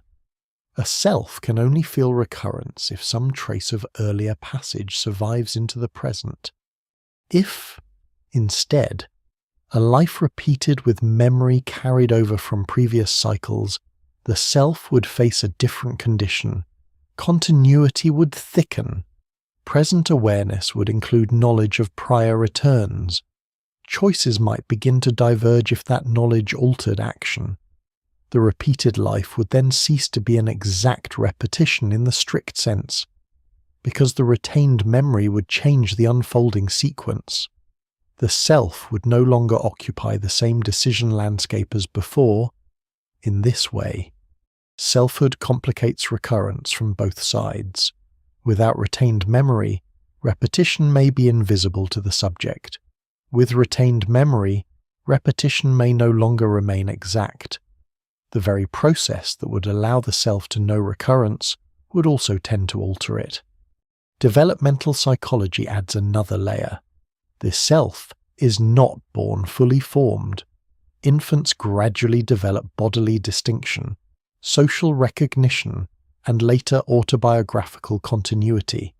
Language, social interaction, and cultural expectations shape how identity is understood. This means that the self is historical even within one lifetime. It is built through development. A repeated life would therefore need not only a similar adult mind, but the same unfolding developmental pathway through family, environment, education, stress, affection, and learning. Identity is not merely the outcome at the end. It is the trajectory by which the outcome is reached. Small differences early in life can alter later values, fears, attachments, and choices. The self is path-dependent, meaning it depends on the route taken, not only the current state. The body also remains central to identity. Contemporary research often emphasizes embodied cognition, the idea that thought and selfhood are shaped by the body's form, movement, internal signals, and interaction with the environment. Hunger changes attention. Pain narrows concern. Posture influences emotion and readiness for action. Hormones affect mood and social perception. The heart, lungs, gut, immune system, and skin all send signals that help the brain construct a living sense of being a particular organism. The self is therefore not only a story in the head, it is a regulated bodily process aware of itself through multiple channels. To repeat a self would require repeating this bodily dialogue as well. There is no strong scientific evidence for a separate inner essence that remains fully unchanged beneath all these processes.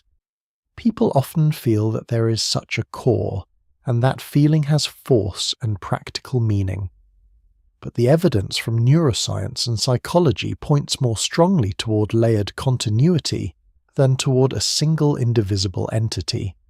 Traits persist, memories persist unevenly, bodily form persists for a time, and social identity persists through recognition and record. Yet all of these also change.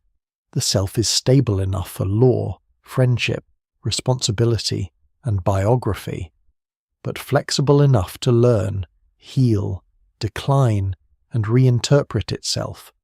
It is not a stone, it is an organized persistence. In this inward region, then, the repeated life becomes inseparable from the repeated self. Science suggests that the self is not a fixed object carried unchanged through time, but a continuity produced by memory, embodiment, narrative, agency, and social relation. This continuity is strong, yet it is built from changing parts. Because of that, exact recurrence becomes difficult to define in personal terms. If every state repeated without remembered carryover, the self might never know it. If memory carried over, the self might change the sequence and break the exactness. Identity does not solve the riddle of repetition. It makes the riddle more precise. The self is what gives a life its inward unity, and the closer one looks at that unity, the more it appears as a pattern sustained through change rather than a fixed point waiting unchanged for time to circle back. The next inward region enters a feeling that often seems to speak directly for repetition. It is the strange impression that the present has somehow already happened, that a scene, a sentence, a gesture, or a place is being met for the second time even while reason says it is new. This feeling is known as déjà vu. The term refers to a sense of familiarity that arises in the present without a clear memory that should account for it. For many people, it lasts only a few seconds. It may come with mild surprise, a brief stillness, or the impression that the next moment is already known, because it gives the present a borrowed past. It has long encouraged thoughts of recurrence, hidden memory, and repeated life. Science approaches it more quietly. It treats déjà vu not as proof of time looping, but as a clue to how perception, familiarity, and temporal order are constructed in the brain. Déjà vu is common in healthy people. Surveys across different populations suggest that a large portion of adults experience it at least once in life, and many experience it occasionally. It tends to be reported more often in younger adults than in older groups, though frequency varies widely between individuals. Fatigue, stress, travel, or unusual environments are sometimes associated with it, though not in a simple or universal way. The experience is usually brief and harmless. What matters scientifically is that it separates two processes that normally work together so smoothly they are not noticed. One process is familiarity, the vague sense that something has been encountered before. The other is recollection, the more specific recovery of contextual details about when and where it was encountered. In ordinary memory, these processes often support one another. In déjà vu, familiarity may appear without matching recollection. This imbalance provides one of the clearest scientific interpretations. The brain seems able to generate the signal of familiarity under certain conditions, even when no actual prior encounter with a present scene has occurred in the relevant way. A room can feel known without yielding any true memory of an earlier visit. A sentence can sound as if it is being heard again without any traceable source. In laboratory settings, researchers have found that similar effects can be evoked through resemblance, partial cue overlap, or manipulations that make a current situation echo some structural pattern of a previous one without the person being consciously aware of the match. The mind may register relational similarity below the level of full conscious memory and produce a signal that something fits an earlier pattern. The result is a feeling of repetition attached to the present. Brain research adds further detail. Regions in the medial temporal lobe, including structures important for memory formation and familiarity processing, are often implicated in experiences related to déjà vu. In some people with temporal lobe epilepsy, seizures or seizure-like activity in these regions can produce intense familiarity experiences, sometimes including vivid distortions of temporal order. This does not mean ordinary déjà vu is a miniature seizure in every healthy person. It means that the same broad systems involved in tagging experience as familiar can, under certain conditions, generate the sensation in unusually strong forms. The temporal lobe findings support the idea that déjà vu arises from memory-related circuits misfiring slightly or mismatching present input with stored patterns, rather than from actual access to a repeated timeline. Perception itself may also contribute. The brain does not receive the world all at once in a seamless block. It assembles perception from multiple streams of information arriving and being processed over short intervals. Vision, sound, body sensation, and attentional selection all involve timing. If processing becomes briefly misaligned, one interpretation is that an event can be tagged as familiar almost at the moment it is first consciously registered. In plain terms, the system may process something once in a partial or fragmented way, and then process it again in a fuller way so rapidly that the second pass feels like repetition rather than continuation. Evidence for this exact mechanism remains incomplete, but timing mismatches remain one plausible class of explanation. The important point is that the feeling of having lived a moment before can arise from how the brain sequences and labels experience in the present. False familiarity is not limited to déjà vu. Related phenomena help reveal the same architecture. Jamais vu, in contrast, refers to the feeling that something familiar seems strangely unfamiliar, as when a known word suddenly looks odd after repeated inspection. This shows that familiarity is not a stable property sitting inside objects themselves. It is a mental judgment produced by ongoing neural processing. Source confusion provides another example. A person may recognize an idea or image as familiar but misidentify where it came from. This happens because memory does not store only content. It must also bind content to context. When that binding is partial or weak, familiarity can float free of the correct source. The same principle can lend emotional force to the impression that the present is repeating, when in fact the system is struggling with how to place what it is processing. The scientific value of these phenomena lies in their restraint. They show that a mind can experience repetition without repetition, in the strong literal sense. The experience is real as experience. It may be vivid, unsettling, or quietly fascinating. But its existence does not demonstrate that a life is trapped in a loop. It demonstrates that consciousness depends on tagging the present with judgments of novelty and prior encounter, and that those judgments can occasionally misalign with reality. The moment feels borrowed from an earlier time because the brain has attached familiarity to it in the absence of the normal evidential support. There is another reason these experiences matter. They reveal how much of ordinary temporal experience depends on confidence rather than direct access to an objective timeline. In daily life, people usually trust that the present is new, that memory refers backward, and that familiarity points to actual prior contact. Most of the time this trust is justified, but déjà vu shows that the system can momentarily separate feeling from fact.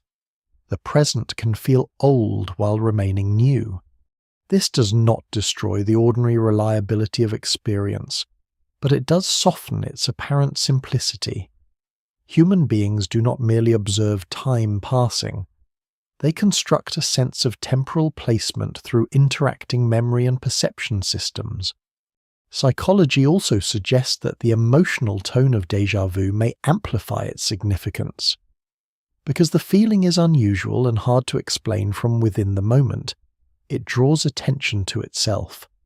Attention then magnifies the strangeness. The mind may search rapidly for a hidden cause, and in doing so it may become even more convinced that something exceptional is happening. This feedback can make a fleeting recognition error feel metaphysically deep, yet the scientific interpretation remains modest. An unusual temporal feeling does not require an unusual cosmology. A small misalignment in memory processing is enough. In this inward region, the idea of life repeating forever encounters one of its most persuasive imitations. Déjà vu gives the present the texture of return. It can make an ordinary room feel like a scene revisited from nowhere. It can make the next few seconds seem already known. But neuroscience and psychology together indicate that this is best understood as a phenomenon of familiarity, source monitoring, and temporal labeling rather than evidence that time has looped. The brain can generate the feeling of recurrence because the machinery of recognition is powerful and not infallible. What seems like a repeated life, at this level, may be a brief exposure of the seams by which the mind normally keeps novelty and memory in their proper order. The next inward region enters sleep itself, where waking life is partially replayed, partly transformed, and gently broken into fragments that the mind can visit again. Sleep is not empty time. It is an active biological state with structured stages, shifting brain rhythms, changing chemistry, and important roles in restoration, regulation, and memory processing. For the idea of a life repeating forever, sleep matters because it is the ordinary place where the brain comes closest to revisiting experience from within. During sleep, scenes return without being fully real. Actions reappear without the body carrying them out. Emotions rise from traces that belong to waking hours, yet they do so in altered form. This makes sleep a natural inward region for the science of repetition. It is where the mind rehearses, reorganizes, and sometimes distorts its own past. Human sleep cycles through distinct stages across the night. Broadly, these include non-rapid eye movement sleep and rapid eye movement sleep. Non-rapid eye movement sleep includes lighter stages and deeper slow-wave sleep. Slow-wave sleep is marked by large, slow brain waves and is associated with reduced responsiveness to the outside world. Rapid eye movement sleep is the stage most strongly associated with vivid dreaming, though dreams can occur in other stages as well. Across a normal night, these stages alternate in repeating cycles. The pattern itself is already a kind of biological return, yet each cycle has a different balance. Early night often contains more deep slow-wave sleep. Later night often contains longer rapid eye movement periods. Sleep repeats its structure while still changing across the hours. This layered architecture supports several important functions. Sleep helps regulate metabolism, immune activity, hormonal balance, mood, and cognitive performance. It also supports memory. Research across animals and humans indicates that neural activity during sleep is not random silence. Patterns linked to earlier waking experience can reappear. In studies of navigation and learning, groups of neurons that fire in a certain sequence during waking behavior have been observed to reactivate during subsequent sleep. This phenomenon is often called neural replay. Replay does not mean that the brain runs a perfect inner film of the day from beginning to end. It means that aspects of prior activity are re-expressed, often in compressed form, as the brain processes what it has recently encountered. The hippocampus is especially important in this context. As noted earlier, It helps form new episodic memories and bind together distributed aspects of experience. During sleep, especially during certain phases of non-rapid eye movement sleep, hippocampal activity appears to interact with broader cortical networks in ways that may support memory consolidation. The cortex, the outer layer of the brain, is involved in many higher functions, including perception, planning, language, and long-term knowledge storage. One influential view is that recent experiences are first encoded in a relatively temporary and flexible way, with strong hippocampal involvement, and then, over time and with sleep, aspects of those experiences become more integrated with wider cortical systems. The exact details remain an active area of research, but the broad role of sleep in memory stabilization is well supported. This stabilization is not simple preservation. Sleep appears to strengthen some memories, weaken others, and extract patterns across many experiences. A person who studies a list, practices a skill, or learns a route may benefit after sleep, but not because every detail has been stored more rigidly. Often the brain seems to preserve what is useful, emotionally salient, or structurally important while allowing trivial details to fade. In this sense, sleep continues the selective and reconstructive work of memory rather than freezing it. The sleeping brain is active, but it is not a passive archive machine. It edits as it supports. Dreaming reveals this even more clearly. Dreams often borrow elements from waking life places recently visited, older memories, bodily sensations, unresolved concerns, familiar faces, or simple fragments such as a colour, hallway, or phrase. Yet these elements are rarely arranged in exact copies of waking events. Instead, they are combined, displaced, repeated, and transformed. A childhood home may appear with the proportions of a recent hotel. A current worry may take the form of an old classroom. A familiar person may speak with the role or emotional tone of someone else. Dreams therefore demonstrate that the sleeping mind revisits life, but it revisits by composition rather than by faithful replay. Repetition remains present, though altered almost beyond recognition. Emotional processing may be part of this transformation. Some theories suggest that dreaming and other sleep-related activity help the brain work through emotional experiences by reactivating them in modified settings. Evidence indicates that sleep affects emotional memory and emotional reactivity, though the exact function of dreams themselves remains uncertain. It is not fully known whether dreaming directly performs a specific processing task, or whether dreams are partly byproducts of broader neural processes. What is clearer is that sleep changes how earlier experience is carried forward. A painful event may feel slightly less raw after sleep. A confusing problem may seem more organized in the morning. A repeated worry may return in dreams not as a copy of the day, but as a symbolic or reshaped pattern. Sleep does not merely pause life. It works on life. This makes sleep one of the strongest natural analogues for a repeating existence. Every night, consciousness withdraws from the shared waking world and enters a state where old traces can return in new combinations. The same concerns, fears, desires, and memories can appear again and again across many nights. Recurring dreams are a common example. A person may dream repeatedly of falling, arriving late, searching for a room, missing a train, or walking through a known place that changes as it is explored. These recurrences feel powerful because they preserve form while varying detail, much like many larger patterns in nature and mind. The repetition is real, but it is not exact identity. The dream returns because the underlying emotional or cognitive pattern remains active, not because time itself has looped. Sleep also shows the limit of inner recurrence. In dreams, the sense of self is often altered. Memory of waking identity may be partial. Time may jump.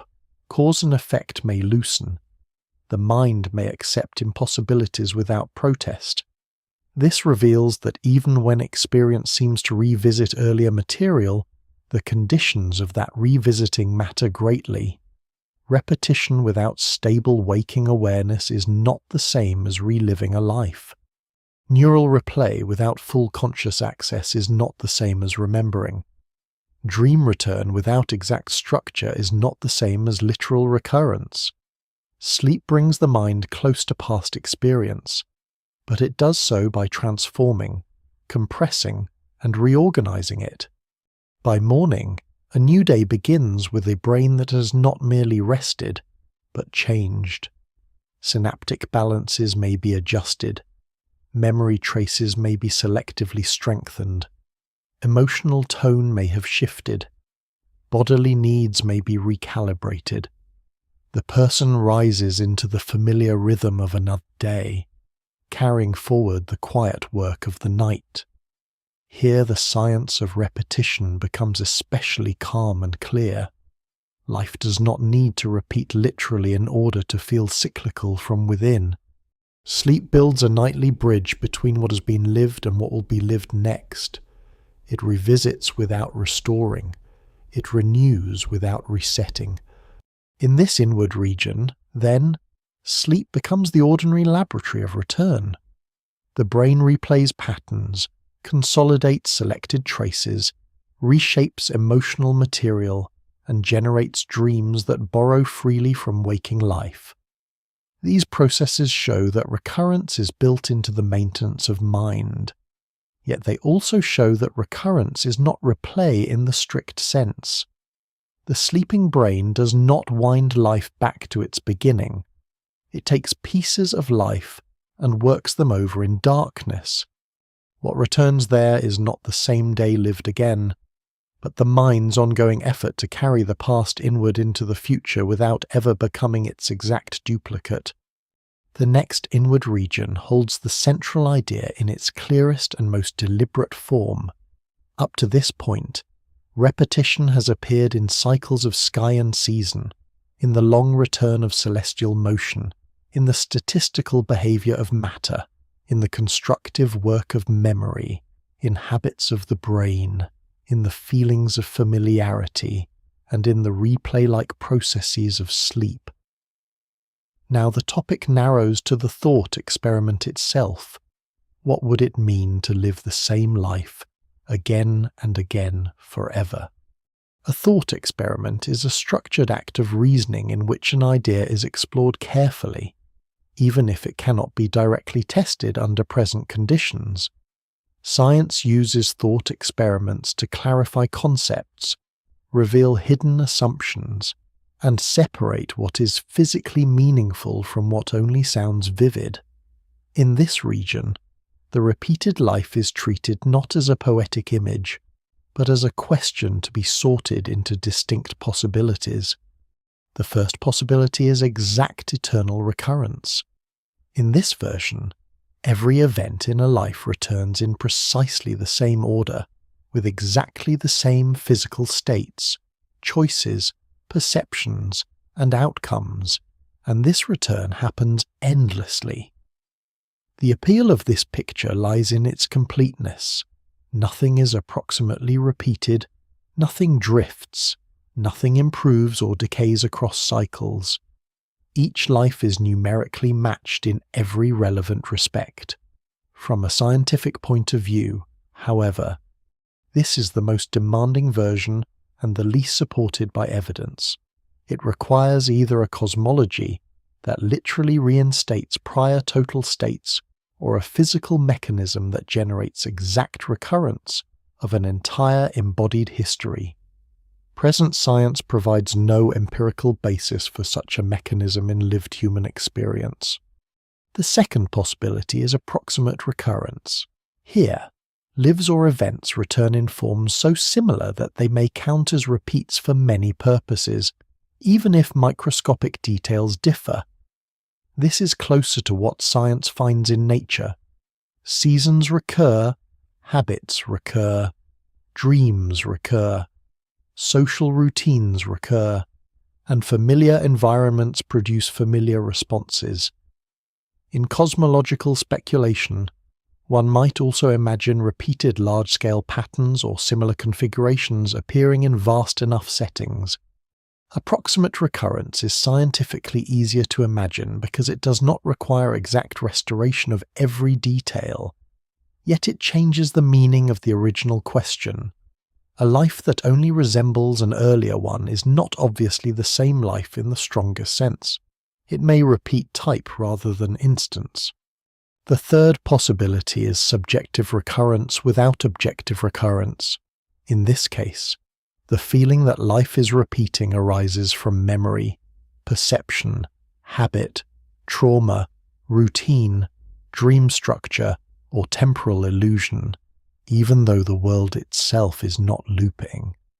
This possibility is strongly supported by ordinary psychology and neuroscience. People can feel trapped in patterns because behavior, expectation, and circumstance repeat. They can experience déjà vu. They can revisit emotional conflicts in recurring forms. They can live through schedules that seem indistinguishable from one another. None of this requires an external repetition of time. It requires only a brain and environment that generate strong similarities across experience.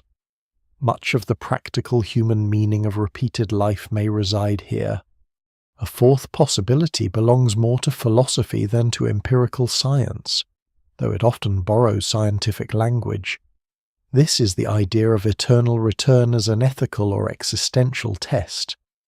In this form, the question is not whether physics truly repeats a life, but what it would mean to affirm a life if one had to live it again without end. This use of recurrence has historical roots in philosophy. It asks about value, acceptance, burden, and the shape of a life when seen under the pressure of endless repetition. Science can help by clarifying what is physically known and unknown about recurrence, but it does not settle the ethical interpretation.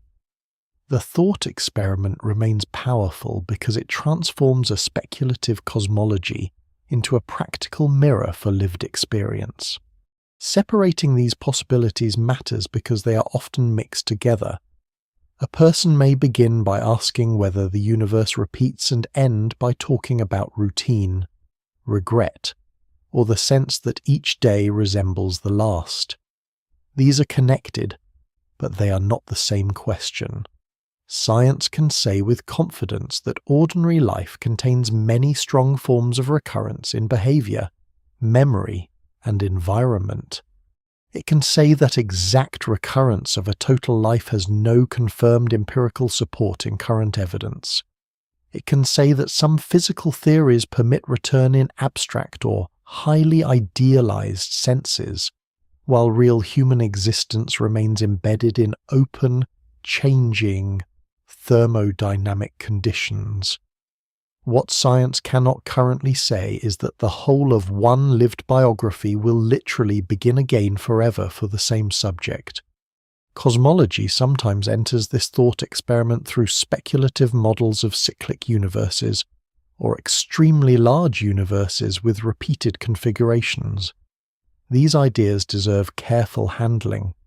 Some cyclic models have been proposed in theoretical physics, but none has become established empirical consensus as a confirmed description of the full universe in the sense needed to guarantee repeated human lives. The currently supported broad picture remains that the universe expands from a hot early state, with many details still under investigation. Large or infinite cosmic extent may allow repeated patterns in principle under some assumptions, but whether those assumptions are true, and whether such repetition would amount to the same life for the same subject, remain unsettled. Scientific honesty requires that these uncertainties stay visible. The thought experiment also sharpens the role of identity. If the same life repeats without any memory carried between cycles, then from within each cycle, the life is simply lived once. The recurrence would be externally describable, but inwardly invisible. If memory does carry across cycles, then later cycles would not be exact copies because retained memory would alter choice and interpretation. This tension reveals that the repeated life is not a single simple proposition. It divides according to what counts as sameness, what counts as awareness, and what level of physical match is required. Thought experiments are valuable precisely because they expose such hidden forks in meaning. For sleep science and the broader science of mind, this region offers a useful closing refinement before the final inward step. Much of human life already involves repeated structures dense enough to feel permanent. The body wakes on a schedule, the mind revisits concerns, memory reconstructs familiar scenes, dreams rehearse old material, habit returns the person to practiced action. These processes do not prove eternal recurrence, but they do explain why the idea holds emotional force. The mind lives among returns. It is therefore natural that it imagines an ultimate return as well. The scientific task is not to dismiss that imagination, but to sort its layers. In this inward region, then, eternal return becomes most useful when treated as a disciplined thought experiment rather than a discovered fact. Science allows some narrow forms of recurrence in bounded systems, many strong forms of pattern repetition in living minds, and several open cosmological questions that remain unresolved. It does not currently justify the claim that one human life, in all its exact detail and conscious perspective, will certainly repeat forever. What it does justify is a more careful understanding of why such an idea is thinkable at all. The world is full of cycles, and the mind is built to detect, inhabit, and sometimes overextend them. Eternal return stands at the far edge of that tendency, where natural repetition becomes philosophical weight, and where science can clarify the boundary between recurrent pattern and literal repeated life. The innermost region is not a place in space, nor a layer of matter that can be isolated under a microscope. It is the lived center of recurrence, the point where all the larger structures of physics, biology, memory, habit, and sleep arrive as experience. Here the question becomes quiet and close. What does repetition mean inside awareness itself? Science cannot measure meaning in the same direct way it measures orbit, temperature, or electrical signal. Yet it can study the conditions under which meaning appears, persists, changes, and binds itself to a continuing life. In that sense, the innermost science of repeated life concerns not only what the world does, but what a mind does with what the world presents again and again. Awareness is the state in which sensations, thoughts, feelings, and perceptions are present for a subject. It depends on the brain, though the precise neural basis of consciousness remains an active area of research. Some broad points are well supported. Conscious experience requires organized activity across distributed brain systems rather than the isolated firing of one tiny center. Wakefulness, attention, sensory integration, memory access, and bodily regulation all contribute to the conditions under which awareness remains coherent. When these conditions are altered by sleep, anesthesia, seizure, injury, or illness, the field of experience can narrow, fragment, distort, or disappear. This tells science that awareness is not separate from physical life. It is one of the highest level processes produced by it. Within awareness, repetition gains its human weight through attention and valuation. Many events recur without mattering deeply. A hand opens the same door each evening, a kettle warms, a bus arrives, a screen glows with familiar symbols. These repetitions may pass almost unnoticed because the brain gives little conscious space to what is fully expected. Other recurrences become emotionally dense. A certain song returns every winter. A date on the calendar arrives each year carrying grief or tenderness. A particular street corner always draws up an old fear. The event repeats outwardly, but its significance inwardly depends on how attention and memory prepare the mind to meet it. Meaning is not added from nowhere. It grows where recurrence contacts valuation, and valuation is shaped by emotion, need, memory, and the body's ongoing state. This is why two lives with similar outward patterns can feel entirely different from within. The same work schedule can feel secure to one person and imprisoning to another. The same family ritual can feel comforting in one season and heavy in another. Meaning arises from relation rather than from structure alone. Neuroscience and psychology both support this relational view. Emotional systems in the brain help tag events with importance: hormonal state, stress load, social context. Bodily health and remembered associations all influence how much a repeated experience matters. The repeated event is therefore never only itself. It arrives with a field of prior meanings and present bodily conditions that shape the inner response. Over time, this inner response can become a life pattern of its own. A person may repeatedly interpret setbacks as proof of failure, silence as rejection, or routine as emptiness. Another person may repeatedly interpret quiet routines as stability, familiar work as craft, or ordinary return as belonging. These are not merely philosophical differences floating above biology. They are supported by learned expectations, memory networks, emotional conditioning, and habits of attention. Cognitive science shows that the brain does not passively receive significance. It actively organizes experience according to prior models. When those models recur, meaning recurs with them. In this sense, the most powerful repeated life may not be a cosmic replay at all, but a repeated style of interpretation carried through changing events. Attention is central here. What is repeatedly noticed grows in prominence. What is repeatedly ignored may fade from the conscious shape of a life, even if it remains physically present. This selective process means that awareness is not a neutral mirror. It is a moving emphasis system. A person who repeatedly attends to threat may inhabit a world that feels narrower and more repetitive than another person standing in the same environment. A person who repeatedly attends to small variation within routine may experience ordinary life as quietly rich rather than endlessly circular. These differences are not absolute acts of free choice detached from biology. They are influenced by temperament, trauma, development, culture, sleep, stress, and neural habit.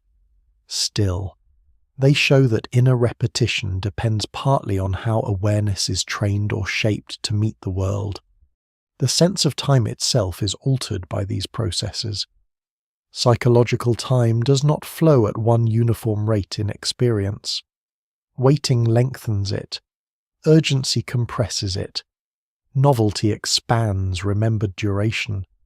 Routine can flatten remembered months into a nearly featureless block. Depression, anxiety, absorption, grief, and aging can all shift how time feels. Thus, the feeling that life repeats forever may emerge when the mind encounters too few distinct markers, too much practiced expectation, or too much emotional return to the same unresolved pattern. The world may still be changing in countless ways, but awareness is sampling it through a narrowed frame.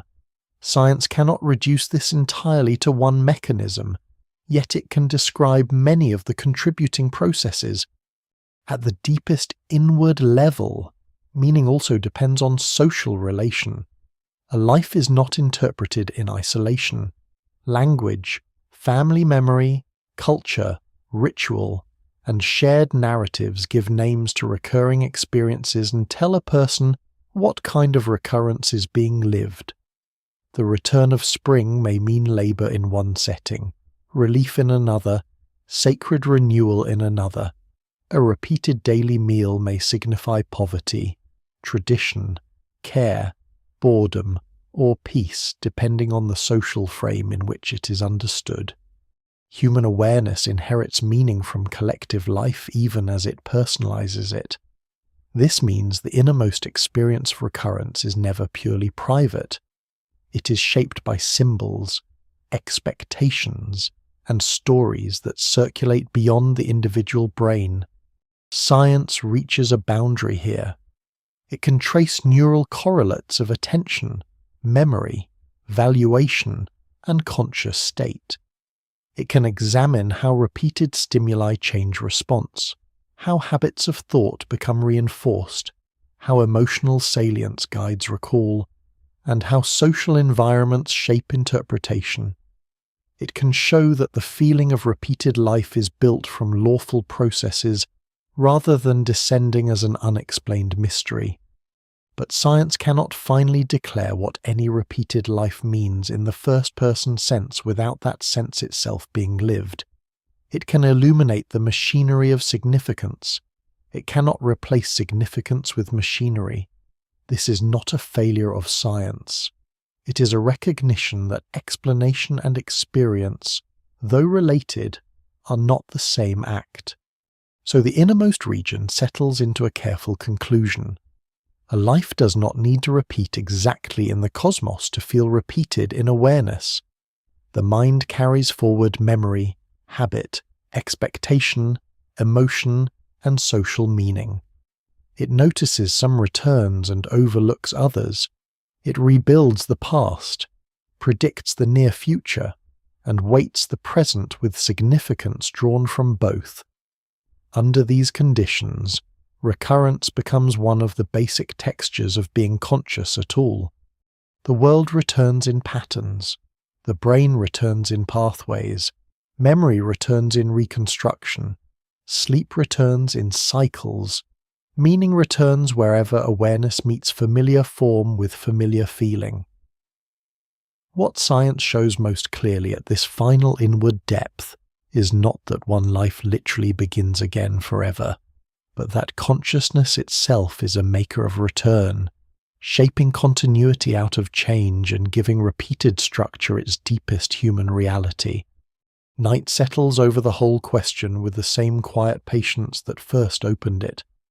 The sky still turns, the body still follows light and darkness, the brain still carries its layered traces, storing some, losing some, rebuilding many. Matter remains in motion. Heat still spreads. Memory still selects. Habit still guides. Dreams still gather fragments of the day and set them moving again in altered forms. Nothing in this long inward journey has shown that one human life is known by science to restart in perfect detail forever. The evidence does not support that claim, yet nothing in the journey has left life untouched by recurrence either. Repetition is everywhere, though it arrives in patterns rather than in exact copies. A day returns, but never with the same sky. A season returns, but never with the same air. A familiar room returns, but the person entering it is already changed by sleep, by memory, by age, by the quiet chemistry of one more lived interval. The mind itself survives by making use of repetition. It predicts, it reconstructs, it learns pathways that can be walked again with less effort. It revisits concerns in dreams. It marks certain places and dates with feeling, so that time seems to fold inward around them. What repeats most strongly in a human life is often not the world alone, but the meeting between the world and a remembering body. So the final scientific picture remains calm and narrow. Exact eternal replay is unconfirmed and unsupported. Approximate recurrence is ordinary. Cycles are real, habits are real, neural replay is real, familiarity, routine, and returning meaning are real. A life feels repeated because the universe contains lawful rhythms, and because the living mind is built to carry old patterns forward into new moments. In that quiet carrying forward, sameness and change remain bound together. One gives shape, the other gives movement. Between them, a life continues only once as it is lived, even while so much within it returns.